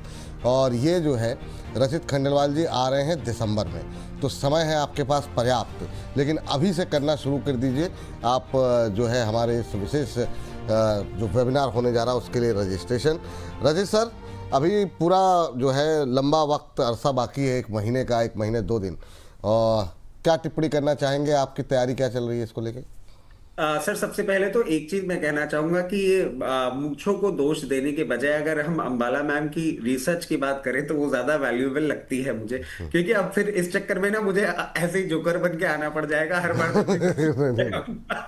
बट हाँ, अंबाला मैम ने बहुत क्लियरली बोला था कि मार्केट यहाँ से अपसाइड रजिस्टर करेगा और वो कर रहा है। मतलब आप देखिए कि अरे पहले वेबिनार के बारे में तो बता दीजिए सर, आपकी इतनी फोटो दिखाई। क्योंकि उसके बाद फिर आप मुझे अच्छा, बाहर निकाल देंगे ना, इसलिए मैं ये बात कर रहा था। जी। तो डेफिनेटली सर देखिए बहुत इजी है। मैं एक सिंपल सी चीज बोलता हूँ कि मेरे कंसेप्ट्स बहुत इजी हैं। मैं बहुत बेसिक कंसेप्ट्स की बात करता हूं जो यूजुअली आपको मार्केट को समझने के लिए बहुत ज्यादा इंपॉर्टेंट होते हैं, किसी भी स्टॉक को समझने के लिए बहुत ज्यादा इंपॉर्टेंट होते हैं। बहुत कमेंट्स आते भी हैं कि बहुत सिंप्लीफाइड लैंग्वेज में रचित खंडेलवाल कोई भी चीज बताते हैं। तो उसमें मैं एक ही चीज कहूंगा सर कि वो सिंपल चीजें और वो सिंपल पॉइंटर्स जो हम शो के माध्यम से आपको नहीं बता पाते हैं, उन चीजों को समझने के लिए आपको इस वेबिनार पे एनरोल करना चाहिए। और मैं समझता हूं कि webinar will be just a starting point. हम आगे भी ऐसी चीजें करते रहेंगे, एक जर्नी अपनी स्टार्ट कर रहे हैं इस वेबिनार से, और सिंप्लीफाइड लैंग्वेज और हंसी मजाक से, क्योंकि विपुल सर वहां पे होंगे ही, तो वेबिनार में आपको सीखने का मौका भी मिलेगा और मजे भी आएंगे। तो I think definitely you should enrol for it. पर सबसे बड़ा सवाल ये रहेगा कि वेबिनार में मुझे ऊपर रहेंगी या नीचे, इस पर रहेगी सबकी निगाहें। तो अभी रुकेंगे सर कि जाएंगे? आप रुक सकते हैं तो रुकिए 10 मिनट। फिर देखिए 10 मिनट आप सर बोलते मैं बिल्कुल रुक सकता हूँ, क्योंकि 2 बजे सर ठीक, 10 मिनट 8 मिनट राइट, बाकी राइट। है ना। 1:50 के आसपास आपको धन्यवाद कर दिया जाएगा। चलिए जरा फटाफट तब तक क्वेश्चन आंसर जो है हमारे दर्शकों को ले लेते हैं। इस बीच मैम आपके लिए सवाल है रावण जी का। अच्छा, रावण जी ने स्वयं सवाल भेजा है, कह रहे हैं कि टाटा कैपिटल आईपीओ मिला था, आगे क्या करना है? अंबाला मैम। हाँ जी, मैंने सुना। ओके, देखिए अभी 322 पर है ये अभी। जी कंप्लीट कीजिए मैम। आप alright, okay, currently sir Hanuman 320। जी थे ये तो पता था, रावण जी भी अभी तक है ये आज ही पता लग रहा है। मैम आप कंटिन्यू कीजिए, स्क्रीन पर ले आइए जरा टाटा कैपिटल जी। हाँ जी, तो अभी ये 322 के पास में है। अगर आपके पास में देखिए आईपीओ के प्राइस से है तो आप थोड़ा रुकने का वेट करिए, क्योंकि तब नहीं निकले जब आप ये 335 पर गया, तो थोड़ा और रुक जाइए, देख लीजिए इसको थोड़ा कि क्या करता है ये। मेरे हिसाब से ज्यादा भी नहीं तो आप 310 रुपए पर एक स्टॉप लॉस जरूर प्लेस कर लीजिए, ताकि आपका ज्यादा पेन ना बढ़े when you are holding it. And आपका स्टॉप लॉस, आपका जो टारगेट की एक्सपेक्टेंसी आप रख सकते हैं, आप इसको 330 का, बहुत छोटे छोटे टारगेट्स है, उतना तो आप चाहे तो शफल भी कर सकते हैं। देखिए चलिए मैं सिंपल टू द पॉइंट आती हूँ, इसमें आप इन्वेस्टिंग का ही व्यू रखें तो ज्यादा बेटर है, बाकी आपको ये थोड़ा तकलीफ देगा। इन्वेस्टिंग के लिए भी आप इसमें 310 का ही स्टॉप लॉस रखें, और इसके बाद आप इसको आज से लगभग 1 से कम 4 क्वार्टर रख लेंगे तो शायद है, चांसेस थोड़े से हैं इसमें कि 350 से लेकर के 400 तक ये चला जाए। But please do maintain a stop loss which is at 310। चलिए ठीक है, ये उम्मीद करते हैं आपको राय मिल गई होगी। और अगला प्रश्न है वैभव राठौर साहब का। वैभव राठौर साहब जानना चाह रहे हैं कि सर बीएल पे आपका भी व्यू दे दीजिए। 400 पे इन्होंने 300 शेयर लिए हुए हैं सर, क्या सलाह रहेगी? बीएल पे हम लोग अक्सर कई बार बात करते हैं, फिर भी लोगों के सवाल जो है समाप्त नहीं हो पा रहे हैं, लेकिन अभी क्या करना चाहिए? 400 पे लिया हुआ 422 का भाव है, 22 रुपये बन रहे हैं, क्या करेंगे? सर देखिए अगर इनका टाइम होराइजन अच्छा है तो मैं कहूंगा पोजीशन होल्ड करके रखें। बार बार हम एक ही चीज रिआइटरेट कर रहे हैं, इसको फर्दर मूव देने के लिए बहुत इंपॉर्टेंट है कि ये 424 के ऊपर जाके क्लोज हो, और वो भी 2 से 3 दिन, उसके बाद ये 464 तक का मूवमेंट करता हुआ आपको दिखाएगा। नंबर्स, ऑर्डर बुक और जिस सेक्टर में ये काम कर रहा है एक बहुत ही उम्दा स्टॉक है। पोजीशन बिल्कुल बना के रखें, मुझे कोई भी ऐसी बात नहीं लग रही कि प्रॉब्लमेटिक है। उसके साथ साथ जो भी दर्शक अभी ये देख रहे हैं और उनका भी अगर कोई सवाल हो कि फ्रेश एंट्री कहाँ करनी चाहिए, उसके लिए मैं बोलूंगा कभी भी कूल ऑफ करता है और जिस तरीके की मार्केट वॉलेटिलिटी हम एक्सपेक्ट कर रहे हैं वैसी वॉलेटिलिटी आती है और आपको लोअर लेवल्स पे कहीं भी 401 से 408 की रेंज में मिलता है, वहां पे आप चाहें तो पोजीशन बनाइएगा, यहाँ नहीं। ठीक, ये बात है बीएल को लेकर के। और अगली टिप्पणी के लिए चलते हैं मैम के पास। और मैम हमारे एक जो दर्शक हैं वो जानना ये चाह रहे हैं कि अभी जो है अमर राजा के अंदर क्या करना चाहिए? अमर राजा जो है ये हमारे इरम फातिमा जी ने पूछा हुआ है, होल्ड करें या सल करें? एक सेकेंड जी, ये थीम चली नहीं, मतलब काफ़ी बातचीत तो काफ़ी हुई इसको, हमारा राजा एक्साइड को लेकर के, ईवी की स्टोरी है, ये पूरी स्टोरी जो है आप इससे जुड़ी जितनी कंपनियां हैं वो सब मतलब ठंडी पड़ गई, ये उस तरीके से चला नहीं। क्या टिप्पणी उतना फास्ट एक्चुअली बातें तो हुई है, लेकिन उतने फास्ट जो प्रोजेक्ट एग्जीक्यूशन होते हैं ना, वो उतना उस पेस पर नहीं हुआ जो होना चाहिए था। स्टिल इसी वजह से इस इंडस्ट्री में जो ग्रोथ अभी आनी है, अभी तो जस्ट इट्स इग्निशन हुआ है, जो इस इंडस्ट्री में एक ग्रोथ आनी है वो अभी बहुत दूर है, वो बहुत बाकी है। तो जो इन्वेस्टर है वो definitely they can still continue to hold या फिर फ्रेश पोजीशंस बना, लेकिन 5 साल का नजरिया रखो। कोई भी अगर आप एनर्जी सेक्टर में हैवी कैपेक्स इंडस्ट्री के स्टॉक को उठाते हो तो बिल्कुल ध्यान में रखो कि आप 5 साल का व्यू लेकर चलना पड़ेगा, क्योंकि कैपेक्स इन्वेस्टमेंट जहाँ पे हैवी होते हैं वहां पे बहुत चीजें और भी आती है, मैक्रो फैक्टर बहुत मैटर करते हैं। दूसरी चीज ये कि सप्लाई वाला भी एक कंसर्न है, जो कि ये जितनी भी बैटरी मैन्युफैक्चरिंग कंपनीज है, हमारी डिपेंडेंसी बहुत ज्यादा जो स्पेशल मेटल लगते हैं, जो चाइना के ऊपर स्पेसिफिकली बहुत ज्यादा डिपेंडेंसी है, तो वो भी एक मेजर कंसर्न रहा है। ट्रेड डील जो नहीं हो पाई पिछले 1 साल से, वो भी कि हमारे product, there are long things, but इतना ही है कि कोई भी कैपेक्स हैवी इन्वेस्टमेंट थीम पर अगर पैसा लगा रहे हैं, 5 साल कम से कम, जब भी आए कभी भी आ रहे हो 5 साल कम से कम। Well to be specific, Amara Raja battery जो आज की डेट में है ये 954 रुपए पर है। मुझे और लगता है कि यहाँ से और थोड़ा सा ये 920-30 आ सकता है। अगर वहां पर आ जाए तो ये सबसे बेस्ट प्राइस होगा फॉर माय ओपिनियन। अगर नहीं भी आ रहा है तो आज भी 955 950 में खरीद सकते हैं। 930-20 में थोड़ा एड ऑन करने की हिम्मत रखिएगा बस। और एज आई सेड बिफोर, ये कैपेक्स हेवी इन्वेस्टमेंट वाली कंपनी है, तो आप इसको टाइम देना पड़ेगा ट्रेडिंग करने के लिए। दूसरे स्टॉक के जो हाई बीटा है ये वैसा नहीं है अभी, ये अभी टाइम लेगा आपका, इट डिमांडिंग टाइम। एवरेज भी नहीं करना है तो भी टाइम तो देना ही पड़ेगा। वेल इसमें जो टारगेट्स हैं आपको 1050 से लेकर के 950 पर है अभी, 1050 से लेकर के अप टू, मैं बड़े टारगेट्स देखती हूँ इस इंडस्ट्री में, लगभग 1200 का दूसरा टारगेट आपको मिल सकता है। तो एवरेजिंग माइंडसेट होना चाहिए यहाँ पर थोड़ा सा। चलिए ठीक है, एक तो सर 2 सवाल आपके साथ, क्योंकि अब आपका समय समाप्त होने वाला है। पूजा नंदा जी ने सवाल भेजा है, एक तो गैब्रियल इंडिया को लेकर के कहाँ बाइंग करें, एक सवाल हमारे पास GMDC को लेकर के काफ़ी देर से, वो आपके लिए ही था, तो आपसे ही मैं इसलिए पूछना चाह रहा हूँ, इन दोनों पे ही आपकी राय जानना चाहेंगे। पहले गैब्रियल, क्योंकि ये पूरी थीम चली कल, काफ़ी अच्छे JBM ऑटो बाकी सारे जितने भी थे, गैब्रियल पे क्या चांसेस लग रहे हैं? सर देखिए, गैब्रियल में मैं समझता हूं अभी ये इसने जिस तरीके का मूवमेंट किया है, थोड़ा सा प्रॉब्लम एरिया में अभी एंटर करता हुआ दिख रहा है, और कंटिन्यूस फॉल में ही ये पर्टिकुलर काउंटर चल रहा है। मैं नहीं समझता हूं कि अभी आपको यहाँ पे कोई सपोर्ट मिलना चाहिए। इसका सपोर्ट आता है 910 रुपए, उससे पहले नहीं।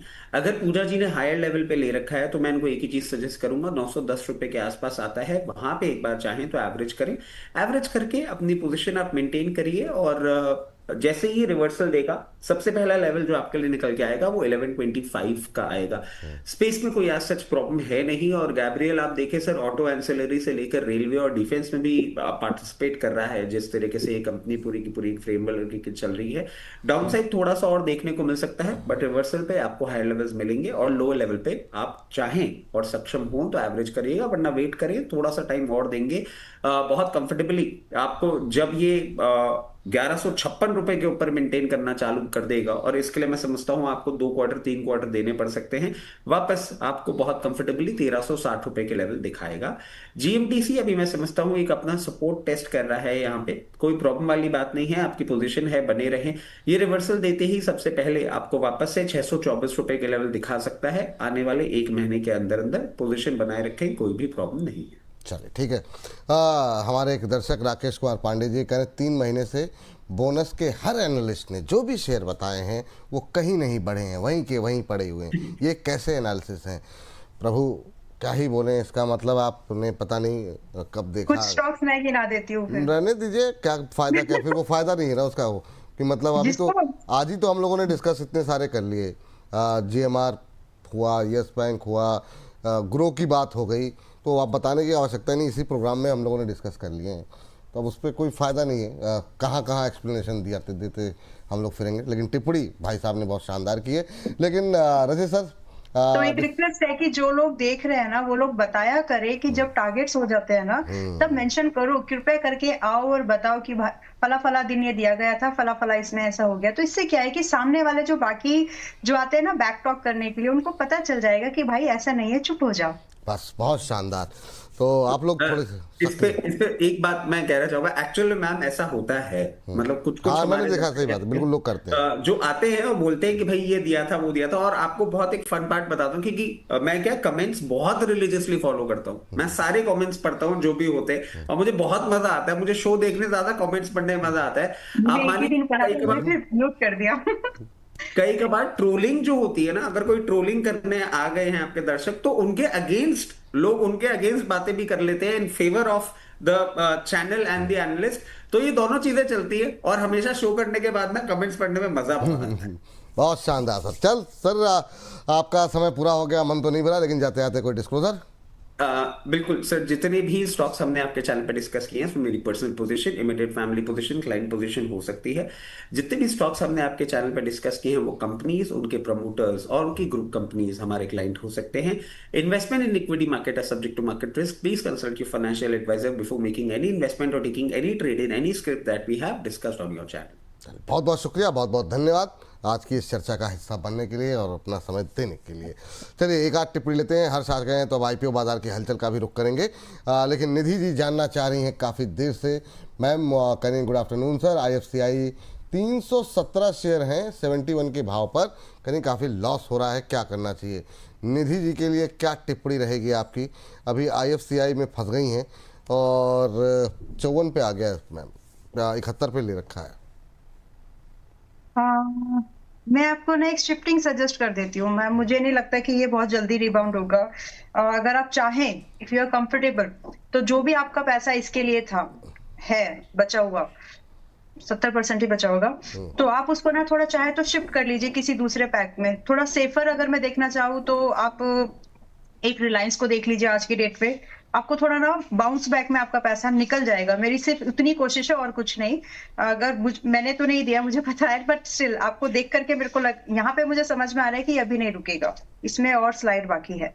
सो आप इसको देख लीजिए एक बार, रिलायंस को, if you are comfortable with, या फिर अडानी ग्रीन एनर्जी को आप देख लीजिए एक बार, अगर आप कंफर्टेबल हो तो इनमें थोड़ा थोड़ा अपना पैसा डिस्ट्रीब्यूट। मेरा रिकमेंडेशन, आपके एडवाइजर से जरूर बात कर लीजिएगा। अगर खुद मैनेज करते हो तो भी एक बार देख जरूर लीजिए।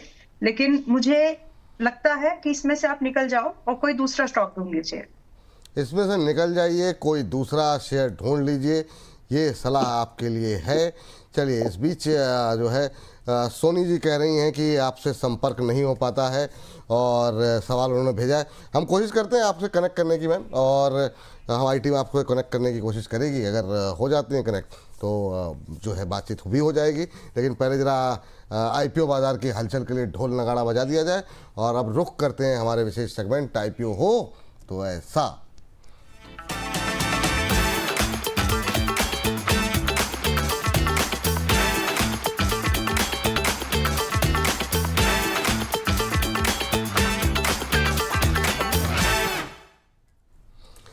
हाँ, IPO बाजार की हर हलचल पे रहती है हमारी निगाहें, और अब तो क्या ही बोला जाए, इतना ज़्यादा सोशल मीडिया से लेकर के हर जगह IPO बाजार की हलचल देखने को मिल रही है।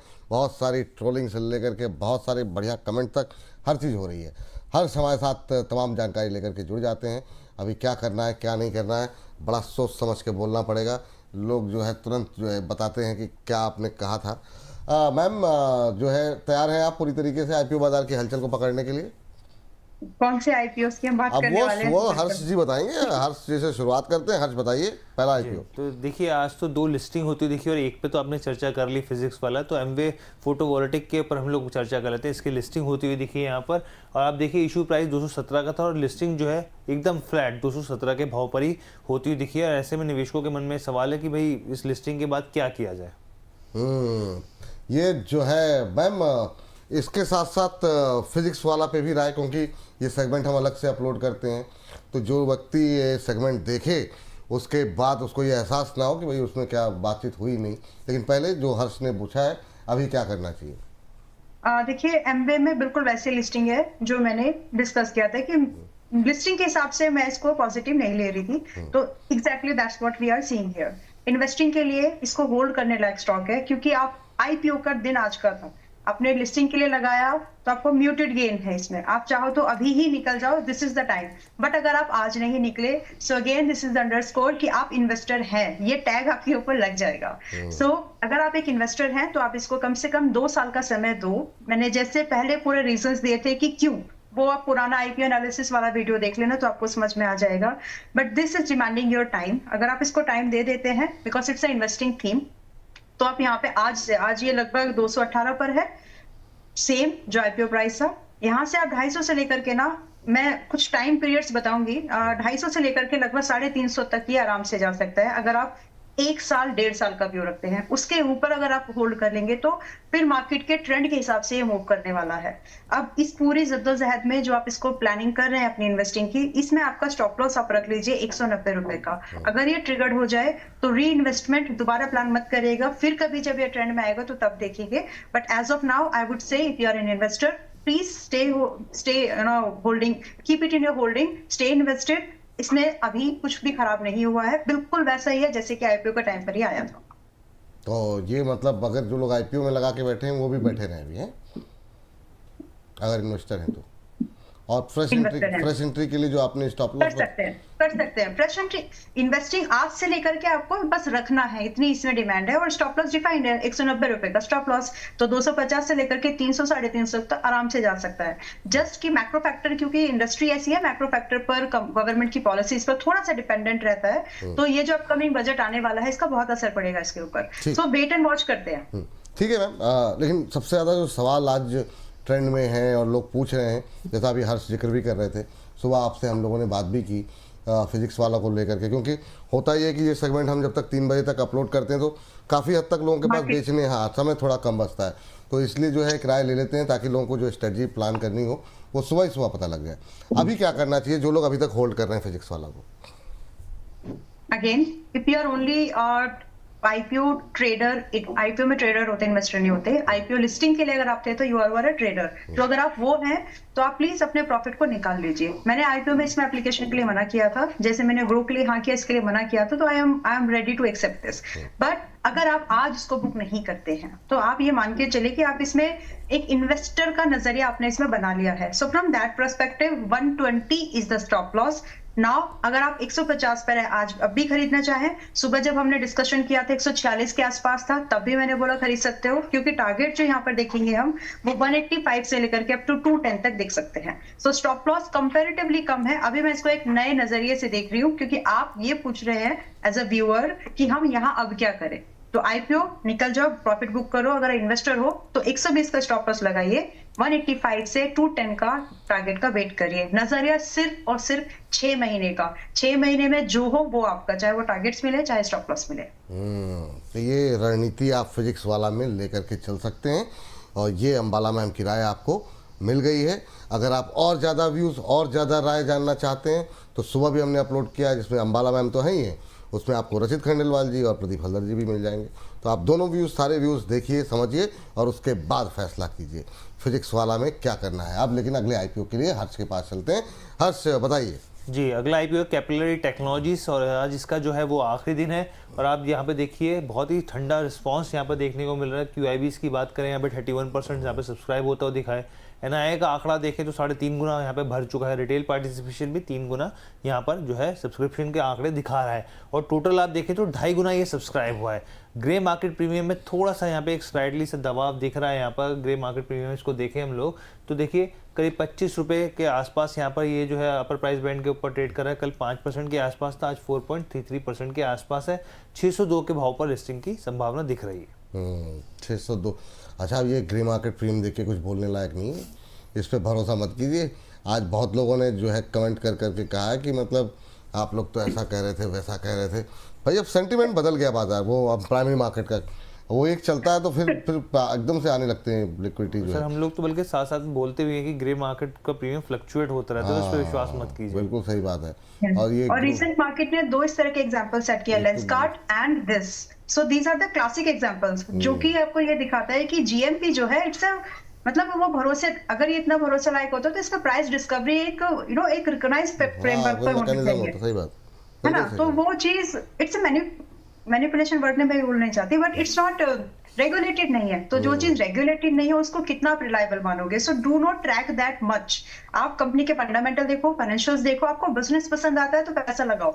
बहुत बार ऐसा होता है कि आपको आईपीओ में पैसा अच्छा बन जाता है अगर आई मीन लिस्टिंग पर, अगर आपका ऑब्जेक्टिव इन्वेस्टमेंट ऑब्जेक्टिव था ही 20-25%, 15%, 5%, तो लेके निकल जाइए। बट बिजनेस में पैसा लगा रहे हो तो आपके पास बाद में भी मौका रहता है। जीएमपी को उतना तवज्जो नहीं देना होता। लेंसकार्ट एंड फिजिक्स वाला दोनों क्लासिक एग्जांपल्स हैं। वेल, मैं इस चीज को वापस से अभी हम जिस कैपिलरी टेक्नोलॉजीज के आईपीओ के वापस आती हूँ। कंपनी का देखिए बिजनेस मॉडल हमने पहले भी डिस्कस किया। एक मैन्युफैक्चरर या फिर एक कंपनी और एक क्लाइंट यानी एंड यूजर, इनके बीच में जो रिलेशंस बना करके कम्युनिकेशन गैप को, इनपुट्स को, अपडेट्स को मेंटेन करने का जो काम है ये वो कंपनी करती है। और आज के डेट में किसी भी बिजनेस को लेकर के अपने क्लाइंट, कोई भी बिजनेस हो, अपने क्लाइंट से एक ट्रांसपेरेंसी बनाना, क्लाइंट्स को टाइमली अपडेट देना, उनकी बहुत सारी चीजें ये कंपनीज करती है। उसका क्लाइंट लिस्ट बहुत ही स्ट्रॉन्ग है। तो मेरे हिसाब से ये एक इन्वेस्टिंग लायक स्टॉक है।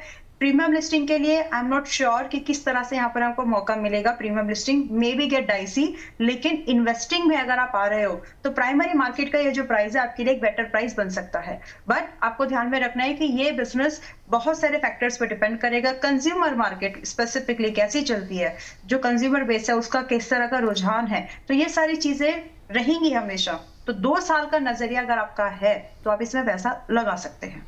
2 साल का नज़रिया है तो पैसा लगा सकते हैं।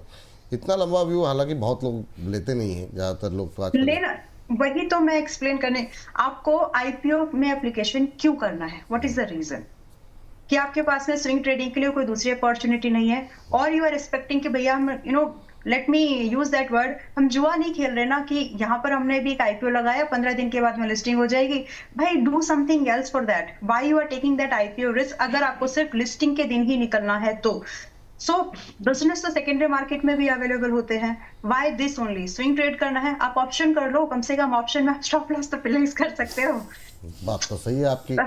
ये रणनीति आप लोग देखिए जरा, और लॉन्ग टर्म का नज़रिया है तो अप्लाई कर सकते हैं। और ये जो लोग, लेकिन मैम हैं तो ऐसे लोग जो लिस्टिंग एंड पे निकलते हैं, उनको क्या वो पैसे लगाएं कि ना लगाएं? लॉन्ग टर्म के लिए तो ठीक है, आपने जैसा कहा। लिस्टिंग के लिए आपको थोड़े से वही है, मैंने पहले भी बोला था, अभी भी वही है, 10% प्लस और 10% माइनस की रेंज में इसमें लिस्टिंग होने के चांसेस मुझे लगते हैं। तो रिस्क भी आपका डिफाइंड है, 10% से ज्यादा का डिस्काउंट होने वाला है नहीं। और अब एक्चुअली बीइंग अ सेबी आ रहे, हम लोग वो बोल नहीं सकते कि कितना परसेंटेज होगा, बट वो एक कंसर्न है। तो प्रीमियम लिस्टिंग थोड़ी बहुत मिल सकती है, बट उतनी नहीं जो आप ग्रो में, अर्बन क्लैप में देख रहे थे। बिल्कुल बिल्कुल। तो ये बहुत ज़्यादा लिस्टिंग इन तो नहीं मिलेगा, लेकिन लॉन्ग टर्म व्यू है तो आप लगा सकते हैं पैसे। हर्ष, अगला आईपीओ? जी, अगला आईपीओ जो कल से खुल रहा है, एक्सेल सॉफ्ट टेक्नोलॉजीज़ की बात कर लेते हैं यहाँ पर। देखिए, और ये भी जो है सास कंपनी है, यहाँ पे software as a services company, global जो है यहाँ पे कंपनी है एक तरीके से। और अगर आप इसके बारे में बात करें तो कंपनी 2000 में यहाँ पे इस्टेब्लिश होती हुई दिखी थी यहाँ पर। और अगर आप इसके वर्टिकल्स की बात करें यहाँ पर, दूसरी तमाम चीज़ों की बात करें, तो कंपनी जो है वो लर्निंग और असेसमेंट मार्केट के लिए AI enabled, artificial intelligence enabled जो है यहाँ पे एप्लीकेशन और प्लेटफॉर्म्स के सोल्यूशंस प्रोवाइड करती है।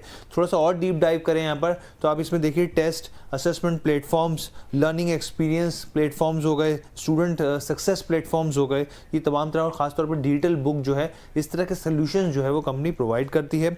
और यहाँ पर अगर आप इसके देखें तो जो ग्राहक हैं, इनके जो कस्टमर्स हैं, वो भी काफ़ी इसमें स्कूल्स हो गए, बड़े बड़े इंस्टीट्यूशंस हो गए, यहाँ पर कॉलेजेस हो गए, तमाम, यहाँ तक कि जो रक्षा संगठन हैं वो भी बहुत सारे ऐसे नाम हैं जो निकल कर आए हैं। और ना सिर्फ भारत में बल्कि ग्लोबल भी कंपनी की एक अच्छी पकड़ है, जिसमें UK हो गया, अमेरिका, सिंगापुर, UAE और इसके अलावा US से तमाम नाम जो है इसमें शामिल होते हैं। इसके अलावा आप ये समझिए कि करीब करीब 200 से ज़्यादा यहाँ पे जो इंस्टीट्यूट है उनके साथ कंपनी का कोलैबोरेशन है, और 3 करोड़ से ज़्यादा जो स्टूडेंट्स हैं उन तक वहाँ तक पकड़ है। अब यहाँ पे देखिए एक चीज़ और है, यहाँ पे जो प्रमुख ग्राहक हैं इनके, इसमें देखिए पियर्सन एजुकेशन हो गया, AQA education, college of excellence और NXZen जैसे नाम है। लेकिन यहाँ पर जो है पियर्सन एजुकेशन के बारे में बात करना चाहता हूँ, क्योंकि एक कंसर्न यहाँ पर ये भी है कि कंपनी का जो 50% से ज़्यादा का रेवेन्यू है वो इसी से आता है। यानी कि अगर ये जो कस्टमर है यहाँ पर इधर से उधर हुआ तो साफ तौर पे इसका इम्पैक्ट देखने को मिलेगा। तारीख कल से खुल गया है, एक बार पहले तारीखों के ऊपर आ जाते हैं वापस। देखिए कल से इसकी शुरुआत हो गई है, होगी यहाँ पर, और फ्राइडे को ये बंद होता हुआ दिखेगा। मंडे को यहाँ पर आप देखिए अलॉटमेंट होता हुआ दिखेगा, यानी कि 24 नवंबर को। लिस्टिंग जो है यहाँ पे 26 नवंबर पर होती हुई दिखेगी। अब अगर हम लोग प्राइस बैंड की बात करें, 114 से लेकर 120 रुपये के भाव पर है। एक लॉट में 125 शेयर्स होंगे। टोटल जो इशू साइज है वो 500 करोड़ का है, जिसमें फ्रेश इशू की जो संख्या है वो कम है, 180 करोड़, और ऑफर फॉर सेल काफ़ी ज़्यादा है, 320 करोड़ के आसपास। अगर इसके फाइनेंशियल्स को टटोला जाए तो आप ये देखिए, अगर कमाई की सबसे पहले बात करें 2023, 24, 25 की, तो देखिए यहाँ 198 करोड़ से एक हल्का सा बढ़त यहाँ पे 2024 में देखने को मिली, और फिर 249 करोड़ पहुँचता हुआ दिखा है। करीब करीब 20-22% के ज़्यादा का आसपास का जंप देखने को मिल रहा है। प्रॉफिट आफ्टर टैक्स में देखें 2023 में 22 करोड़ था, वहाँ से एकदम आधा हो गया 13 करोड़ के आसपास, लेकिन फिर एक जंप आया यहाँ पे 2025 में 114% के आसपास का ये दिख रहा है। एबिटा की बात करें, एबिटा जो है उसमें भी फ्लक्चुएशन लगातार देखने को मिल रहा है, जैसे 2024 में डिप आया वही स्थिति है। बोरोइंग की बात करें यहाँ पर, तो यहाँ पर भी वो स्थिति दिख रही है। जो बोरोइंग है हालांकि घटी है 2024 से 25 में, लेकिन स्थिति जो है वो दिखा रही है। फाइनेंशियल्स के अलावा अगर हम लोग ग्रे मार्केट प्रीमियम की बात करें यहाँ पर, तो आप देखिए 16 रुपये ऊपर जो है ट्रेड कर रहा है, करीब करीब यहाँ पे 13.5% के आसपास का, 136 के भाव पर लिस्टिंग की संभावना। चलेगा, अभी तो 13% से ज़्यादा का grey market premium double digit में देखने को मिल रहे हैं। नंबर मैम, क्या ये जो ग्रे मार्केट के प्रीमियम देखने को मिल रहे हैं अभी, वो आपको लगता है कि मतलब आपका एनालिसिस क्या कह रहा है, वो रियल में भी ये डबल डिजिट ग्रोथ यहाँ पर मिलेगी लिस्टिंग के गेन में? डबल का तो पता नहीं, लेकिन प्रीमियम मिल जाएगी, दैट आई कुड से। लेकिन उसके पीछे के कुछ रीजंस है। बिल्कुल, जो टाइम है ना, थोड़ा सा आज मैं कुछ एक्सप्लेन करना चाहती हूँ अबाउट आईपीओ। कर दीजिए। Thank you. देखिए, जब आप ओएफएस में अप्लाई करते हैं तो ओएफएस में 2-3 चीजें जरूर देखो। पहली बात तो ये कॉम्बिनेशन है, लेकिन ओएफएस को अप्लाई करते समय आपको कुछ चीजें जरूर देखनी है।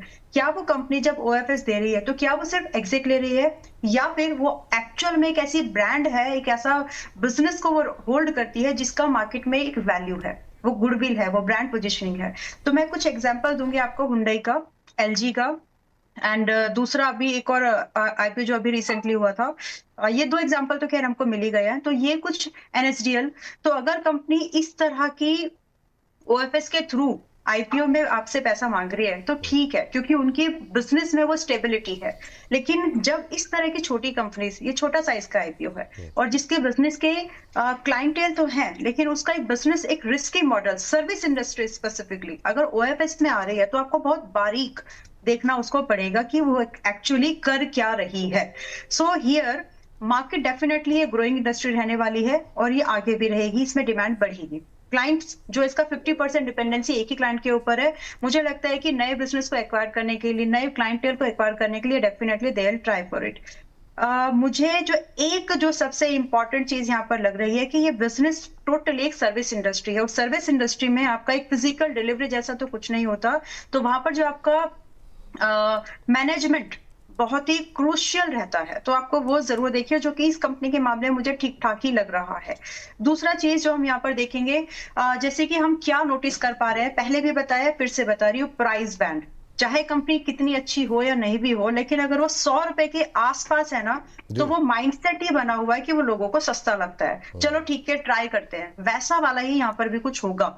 ये सारी चीज मैंने इसलिए एक्सप्लेन किया है ताकि आप फ्यूचर में जब भी कोई आईपीओ को देखें तो ये 2-4 चीजें तो जरूर देख लीजिएगा।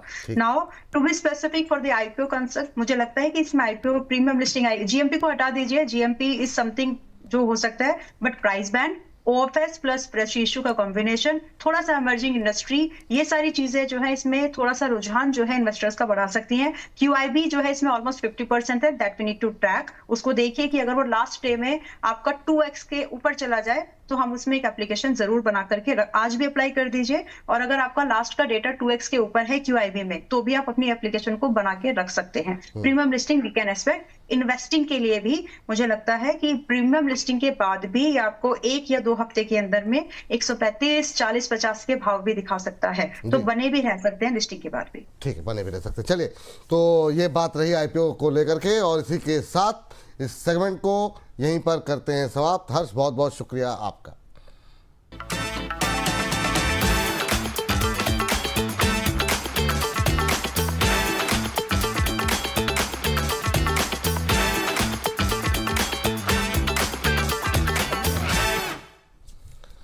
अब जरा फटाफट 2-3 खाली टिप्पणियां मुझे लेनी है, जो फटाफट जो है लेने की कोशिश करेंगे, फिर खबरों के खेल पे जाएंगे।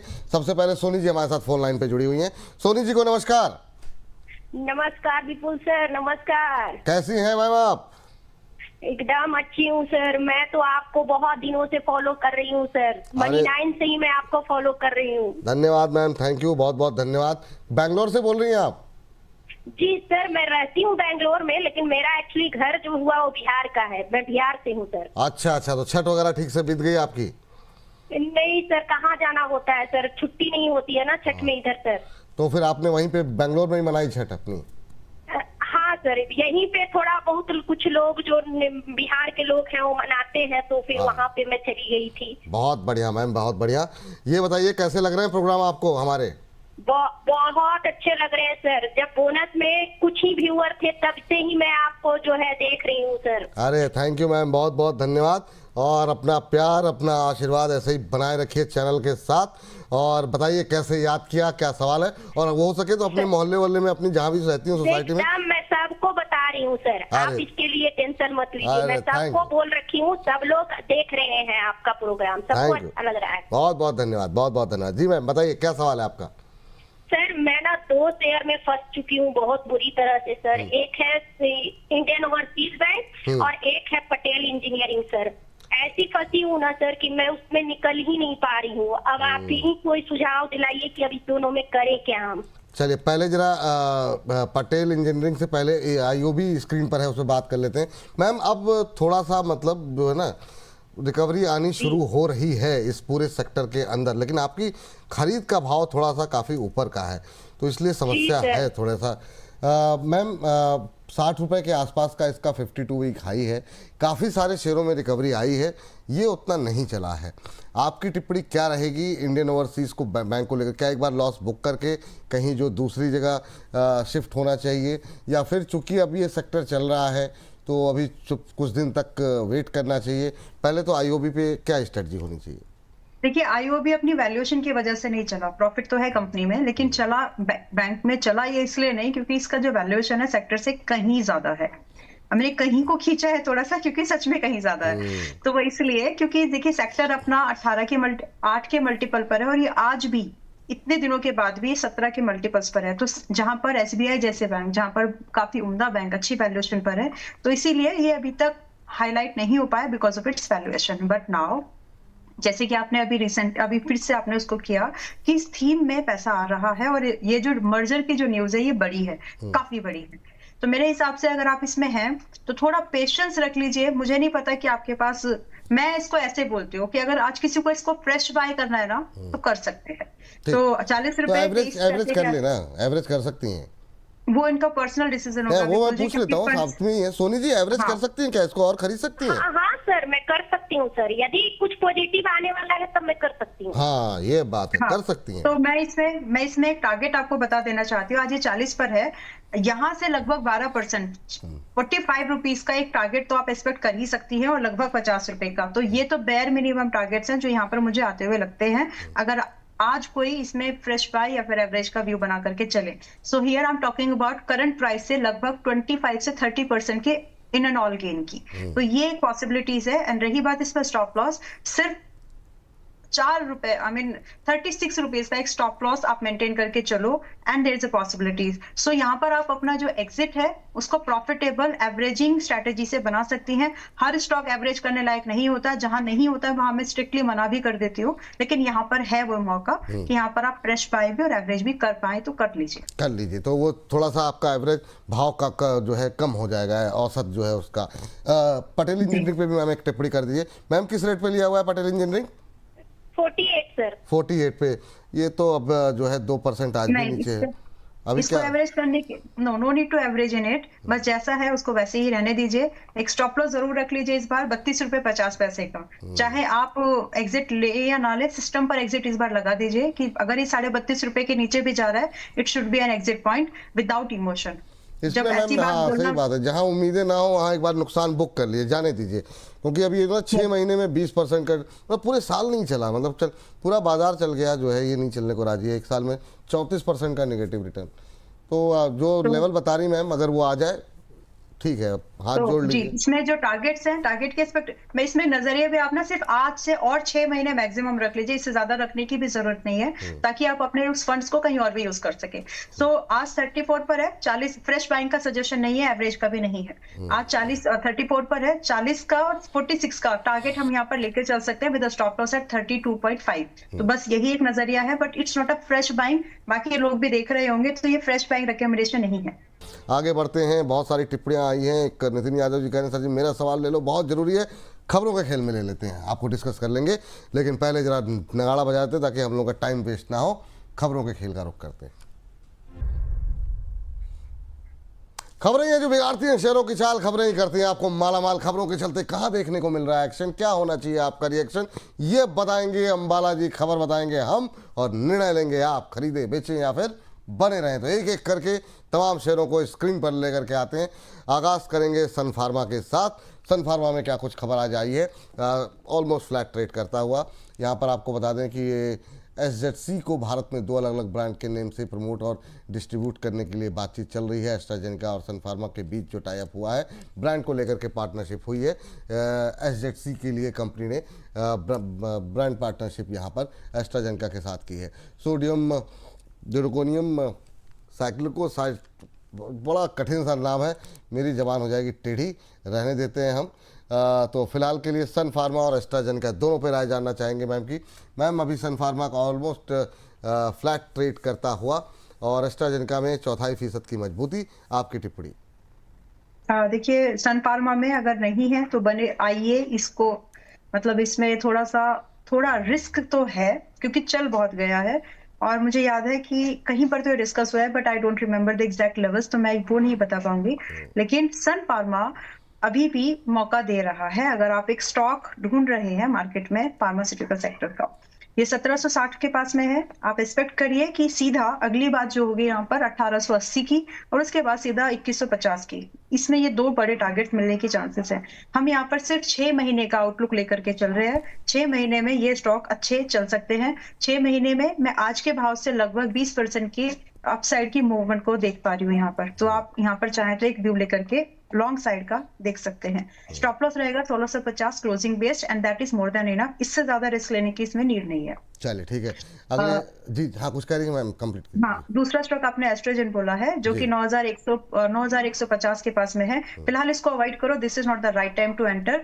और इसमें सही बाय मेरे हिसाब से 8200 के आसपास होगा, और अभी ये 9100 के 150 पर है। ठीक, चलिए अगली टिप्पणी के लिए अब अगली कंपनी जो है स्क्रीन पर लेकर के आए, उससे पहले एक टिप्पणी ले लेते हैं जरा छोटी सी। बहुत देर से परेशान थे नितिन जी, NMDC स्टील को लेकर के काफ़ी सवाल है। कहते हैं सर जी मेरा सवाल को ले लीजिए, बहुत ज़रूरी है इस समय। NMDC स्टील का शेयर मेरे पास 47 रुपये पे है, क्या करें, शेयर सब बताइए। NMDC स्टील सर मैम, इसको हम लोगों ने जो हमारा छोटे शेयर होता है उसमें कई बार डिस्कस भी किया, 75-76 के आसपास चल रहा है। इनको क्या करना चाहिए? 47 पे लेके बैठे हैं और नहीं सॉरी अच्छा परेशान, ओ नुकसान है। मैं NMDC देखने लगा, मुझे लग रहा है मैम 4-5 रुपये का नुकसान हो रहा है, क्या टिप्पणी रहेगी जी? NMDC स्टील मुझे मिल क्यों नहीं रहा है? NMDC स्टील मैम, अच्छा मुझे तो मिल गया मैम, बोनस पे तो ऑन ईयर आप देख सकती हैं अभी NMDC स्टील। अच्छा ओके, हाँ ओके हाँ ठीक है हाँ 42-43 के आसपास चल रहा है जी। ठीक है, दैट इज NSL के नाम से आया है। ठीक है, ओके। तो देखिए यहाँ पर मैं आपको सिर्फ इतना ही बता सकती हूँ कि ये एक बार ना 38 रुपए के आसपास आ सकता है। तो थिंक कि आपको क्या करना है। फिलहाल अगर आपको इसमें मोमेंटम बनेगा जो अगला, निकलने की सलाह तो मैं नहीं बोल रही कि आप निकल जाइए, ऐसा तो नहीं बोल रही हूँ, होल्ड ही कर लीजिए आप इसमें हैं। लेकिन 38 रुपए ही आएगा, आपके पेशेंस को चेक करेगा आप कितना उसको होल्ड कर सकते हैं। लेकिन इसमें जो टारगेट यहाँ से बनेंगे बाद में विद इट्स ऑन पेस, अपने ही पेस पर चलने वाला है, 50 रुपए से लेकर के 54 रुपए तक, लेकिन टाइम लगेगा। तो टाइम अपॉर्चुनिटी अगर आपको एनकैश करनी है तो कुछ रोटेशन आप दूसरे स्टॉक्स में कर लीजिए, अदरवाइज 6 महीने का वेट करो, देखते हैं इसमें ये पॉसिबिलिटीज बनती है क्या। तो मेरे हिसाब से फिलहाल होल्ड करके चलिए। चलिए, ये बात यहाँ पर निकल करके आई है। इस बीच अगली कंपनी टाटा पावर जरा स्क्रीन पर लेकर के आते हैं और खबर देखते हैं यहाँ पर क्या कुछ निकल करके आ रही है। इन्होंने एक समझौता किया है और उससे समझौते के तहत ये एनएचपीसी के साथ शायद किया है। सब्सिडरी टीपीआरईएल ने 300 megawatt DCR compliance solar project को जो है वो कंप्लीट किया है। हालांकि 1% के आसपास का प्रेशर है अभी भी। बीकानेर के कर्णिसार व भाटियान में एनएचपीसी के लिए तैयार किया गया है ये सोलर प्रोजेक्ट। 300 मेगावाट एसी का कैपेसिटी वाला डीसीआर कंप्लायंट सोलर प्रोजेक्ट जो है वो सफलतापूर्वक शुरू भी कर दिया है। लेकिन शेयर में कोई जान नहीं, 1% के आसपास की गिरावट ही। क्या करें अभी मैम, पावर में दम दिखाई नहीं दे रहा है। पावर में दम आएगा, थोड़ा सा रुकना चाहिए इसके लिए। और देखिए ये अभी तो प्रोजेक्ट डिलीवरेंस है, तो वो ऑलरेडी प्राइस इन न्यूज है, कुछ नया ऐसा नहीं है जिसकी वजह से शेयर भागे। तो मेरे हिसाब से इसको चाहिए न्यू ऑर्डर्स, वो आएंगे तो यहाँ पर एक नया मूवमेंट बन सकता है। फिलहाल 387 पर जो ये अभी चल रहा है, हम ये मान के चल सकते हैं कि इसमें कोई फ्रेश लॉन्ग नहीं बनाना है अभी। रही बात जो पहले से हैं, वो लोग भी इसमें 360 रुपए के स्टॉप लॉस के साथ ही बने रहे और वेट कर लीजिए। इट डिमांडिंग योर टाइम, तो टाइम एंड न्यूज दोनों चाहिए इसको। तो दोनों का कॉम्बिनेशन 6 महीने में अगर आपको मिल जा रहा है तो बढ़िया, अदरवाइज 6 महीने के बाद we can plan something else. However energy के में अगर capex, again it's a heavy capex investment industry, जिसमें से अगर बड़े प्रोजेक्ट्स की बात करें तो कुछ ही नाम है जो इसको एग्जीक्यूट कर पाते हैं। वारी, अडानी, टाटा पावर, और अभी तो कुछ रिलायंस के भी नए नए थोड़े से आ रहे हैं। तो फिलहाल बने रहने की सलाह है अगर आप हैं। फ्रेश इन्वेस्टमेंट अभी मत करिए प्लीज। चलिए, अभी नहीं करने की सलाह, ये सलाह है। इस बीच अगली टिप्पणी हम लेते हैं, लेकिन उससे पहले मैम एक दर्शक है हमारे, उन्होंने धनराशि भेजी है और शिकायत भी कि धनराशि भेजने के बाद भी सवाल नहीं लिया जा रहा है। तो नाराज़गी आपकी दूर कर देते हैं। सर, आपका नाम नहीं पता है, नाम भी लिख दीजिए अपना। और विशाल मेगा मार्ट पे 144 पे लेकर के बैठे हुए हैं मैम। 1000 शेयर इनके पास हैं, रिजल्ट्स अच्छे रहे थे उस तरीके से, लेकिन अभी भी यहाँ पर लिक्विडिटी आ नहीं रही है। अब बिल्कुल एक लेवल पे आने के बाद ठहर सा गया है। अभी क्या करना चाहिए? प्रेशर बढ़ रहा है, 134 पे आ गया है, भाई साहब को 10 रुपये का नुकसान हो रहा है। क्या टिप्पणी रहेगी विशाल मेगा मार्ट को लेकर के मैम? ठहर सा नहीं गया, ढह सा गया है। अभी अच्छा खासा है और भी गिर गया है और मुझे अभी भी लगता है कि अभी और गिरेगा। तो मैं please with my heavy heart मैं बोलना चाहती हूँ कि फिलहाल आप निकल जाओ, कुछ और ढूंढ लीजिए, क्योंकि इसमें जो सपोर्ट है ना ये काफी दूर है। अभी 115, 120, 25, 115 से 125 के आसपास ही अभी आ सकता है। Currently it is 134। तो ये एक इसका करेक्टिव मूव है। ये इसलिए नहीं कि स्टॉक वीक हो गया ना, कंपनी में प्रॉफिट नहीं है, ऐसा भी नहीं। There is a very good profit. Valuation बहुत ज्यादा महंगी है, वैसा भी नहीं है। बात इतनी है कि अभी ये हाई बीटा स्टॉक है और जो फाइनेंशियल्स अभी इसके पास में है वो इसके 4 गुना महंगे मल्टीपल्स को जस्टिफाई नहीं करते।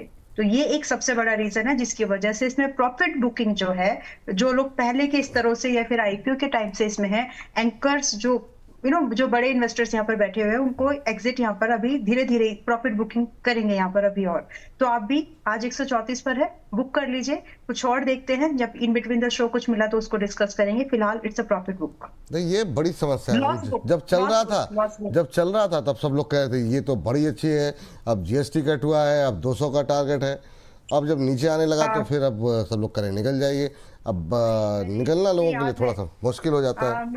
मुझे याद है 7 नवंबर को बात हुई थी, उस समय भी मैंने यही बोला था कि ये महंगा है क्योंकि यहाँ पर एक प्रॉफिट बुकिंग हो सकती है। मुझे ये भी अच्छे से याद है कि मैंने 144 की 142 कहीं पर ये दिया था कि अगर आप हैं तो कम से कम ट्रेलिंग तो यहाँ पर कर लीजिए। अब जिन्होंने नहीं की उनको दिक्कत जरूर हो सकती है, जिन्होंने ट्रेलिंग नहीं किया है। तो क्योंकि उस समय भी वैल्यूएशन बहुत इंपॉर्टेंट रोल प्ले करता है विपुल जी। अगर एक कम समय में देखिए, ये मार्च 25 से लेकर के अप्रैल इस साल में अगर हम देखें तो लगभग ये स्टॉक 50% रनअप कर चुका है। तो उस 50% के हिसाब से करेक्टिव मूव भी आएगा।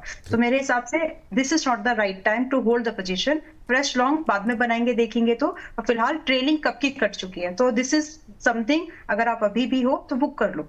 ठीक है मैम। चलिए, और इस बीच जो है अगली टिप्पणी लेकर के आते हैं। जरा JSW एनर्जी को लेकर के कुछ एक खबरें निकल करके आई हैं, फटाफट स्क्रीन पर लेकर के आ जाइए। और मैम तब तक आप इसके चार्ट्स खोल लीजिए। कंपनी के डायरेक्टर ने यहाँ पर प्रतीश विनय जी ने इस्तीफा दे दिया है हालांकि बहुत ज़्यादा प्रेशर तो नहीं है, आधे % के आसपास की गिरावट देखने को मिल रही है। 13 साल तक वो इस पद पर रहे, उसके बाद इन्होंने इस्तीफा दिया है। अभी 525 के आसपास चल रहा है। 31 दिसंबर 2025 तक अपने पद पर वो कार्यरत रहेंगे। JSW एनर्जी, क्या टिप्पणी रहेगी मैम? क्या अभी रखा जा सकता है पोर्टफोलियो में, और नई खरीदारी करना हो तो कहाँ करें? नई खरीदारी 525 पर है, कर सकते हैं। पोर्टफोलियो में है तो भी रख सकते हैं। स्टॉप लॉस 490 रुपए का होगा, और जो टारगेट होंगे यहाँ पर वो 560 रुपए से लेकर के लगभग 600 तक के तो मिनिमम है। जल्दी हो जाए तो जल्दी निकल सकते हैं, अदरवाइज अगर आप इससे भी ज्यादा टारगेट की बात करेंगे तो आपको ट्रेलिंग यूज करना चाहिए। सो करंट प्राइस पर in my opinion one should try to buy this. 30 रुपए का नेट में स्टॉप लॉस है करंट प्राइस से जी। पावर ग्रिड अगला सवाल, एक और पावर से जुड़ी हुई कंपनी जहां पे खबर निकल करके आई है, जरा स्क्रीन पर लेकर के आते हैं।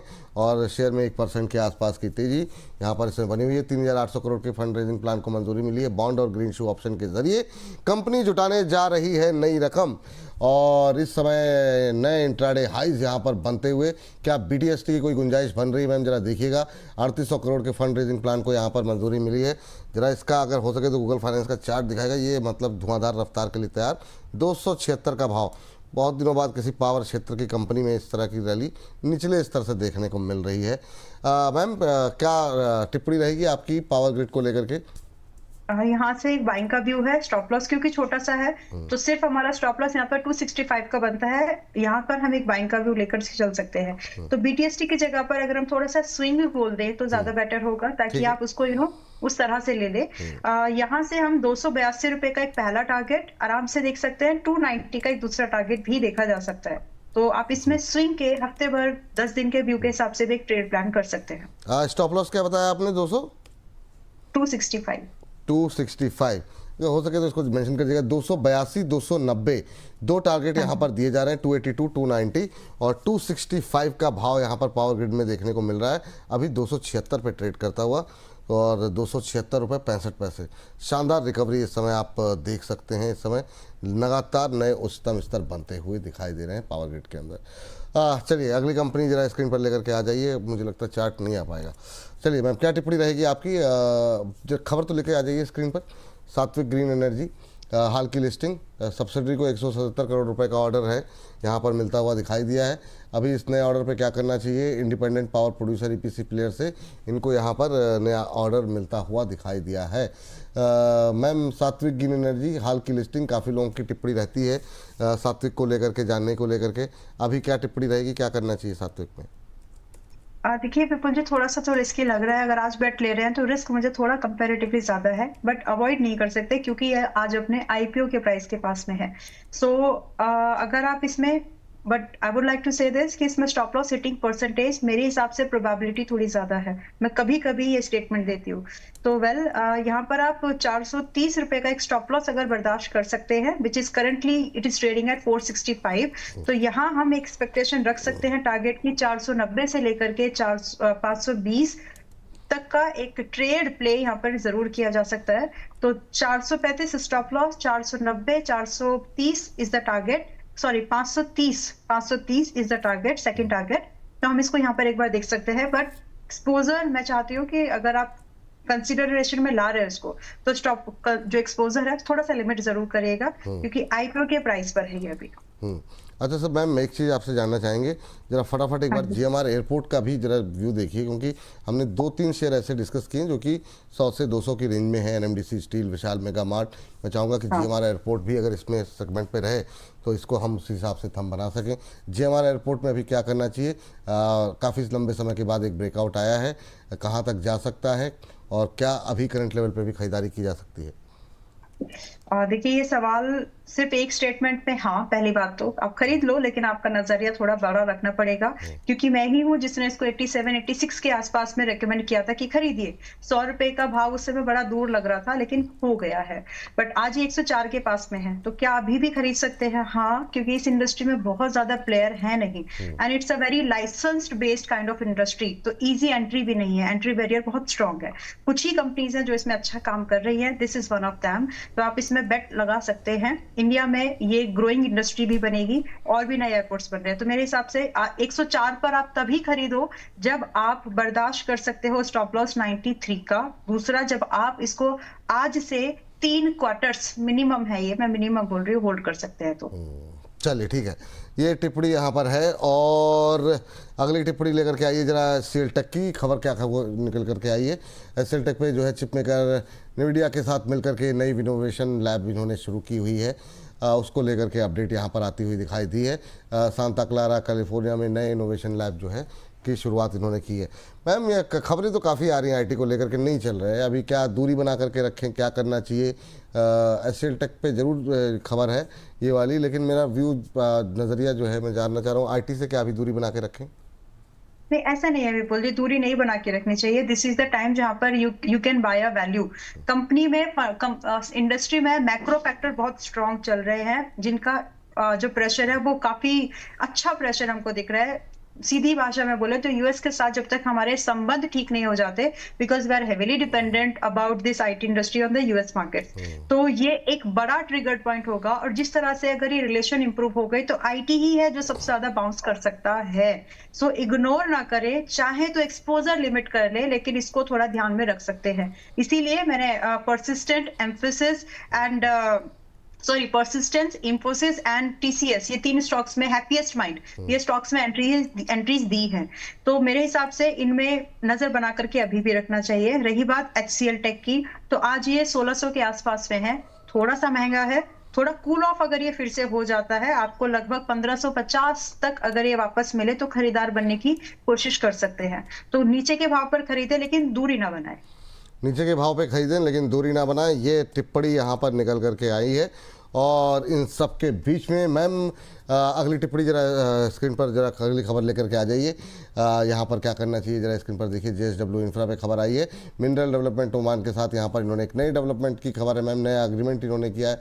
0.25% के आसपास की गिरावट देखने को मिल रही है। ओमान में नई पोर्ट कंपनी SAOC के साथ 51% हिस्सेदारी जो है यहाँ पर ये खरीदेगी।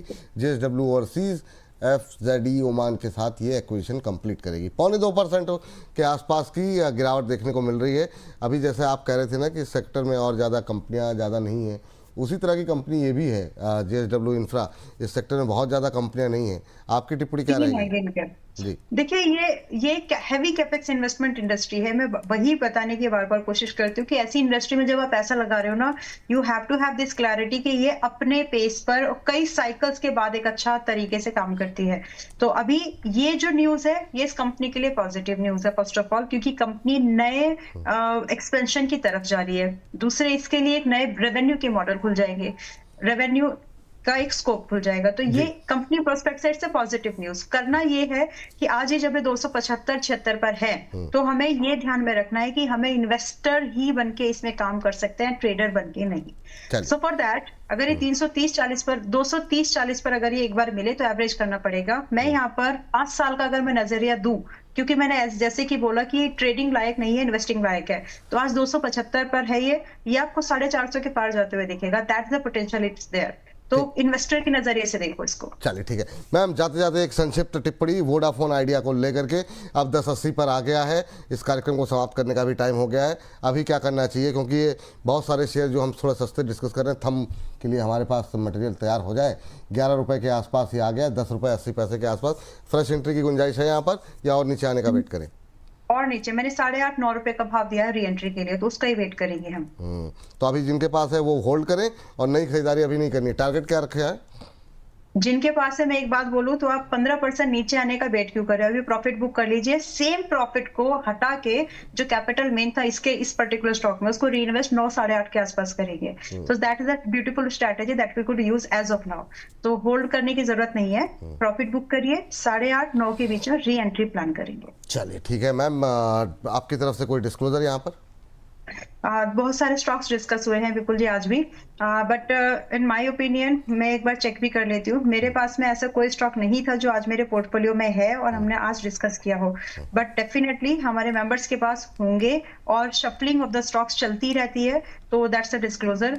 Rest is the trading and investment are subject to market risk and everyone, चाहे किसी को भी सुने, मुझे सुने या कहीं से भी, ट्रेडिंग रिस्क जो इन्वॉल्व है उसको जरूर समझना चाहिए। फाइनेंशियल एडवाइजर अगर आपके हैं तो उनको उनकी सुने। बिल्कुल, तो बहुत बहुत शुक्रिया मैम, बहुत बहुत धन्यवाद आज की इस चर्चा में जुड़ने के Thank you लिए so और much. इतने सारे शेयरों पर डिटेल में बातचीत करने के लिए थैंक यू, बहुत बहुत धन्यवाद।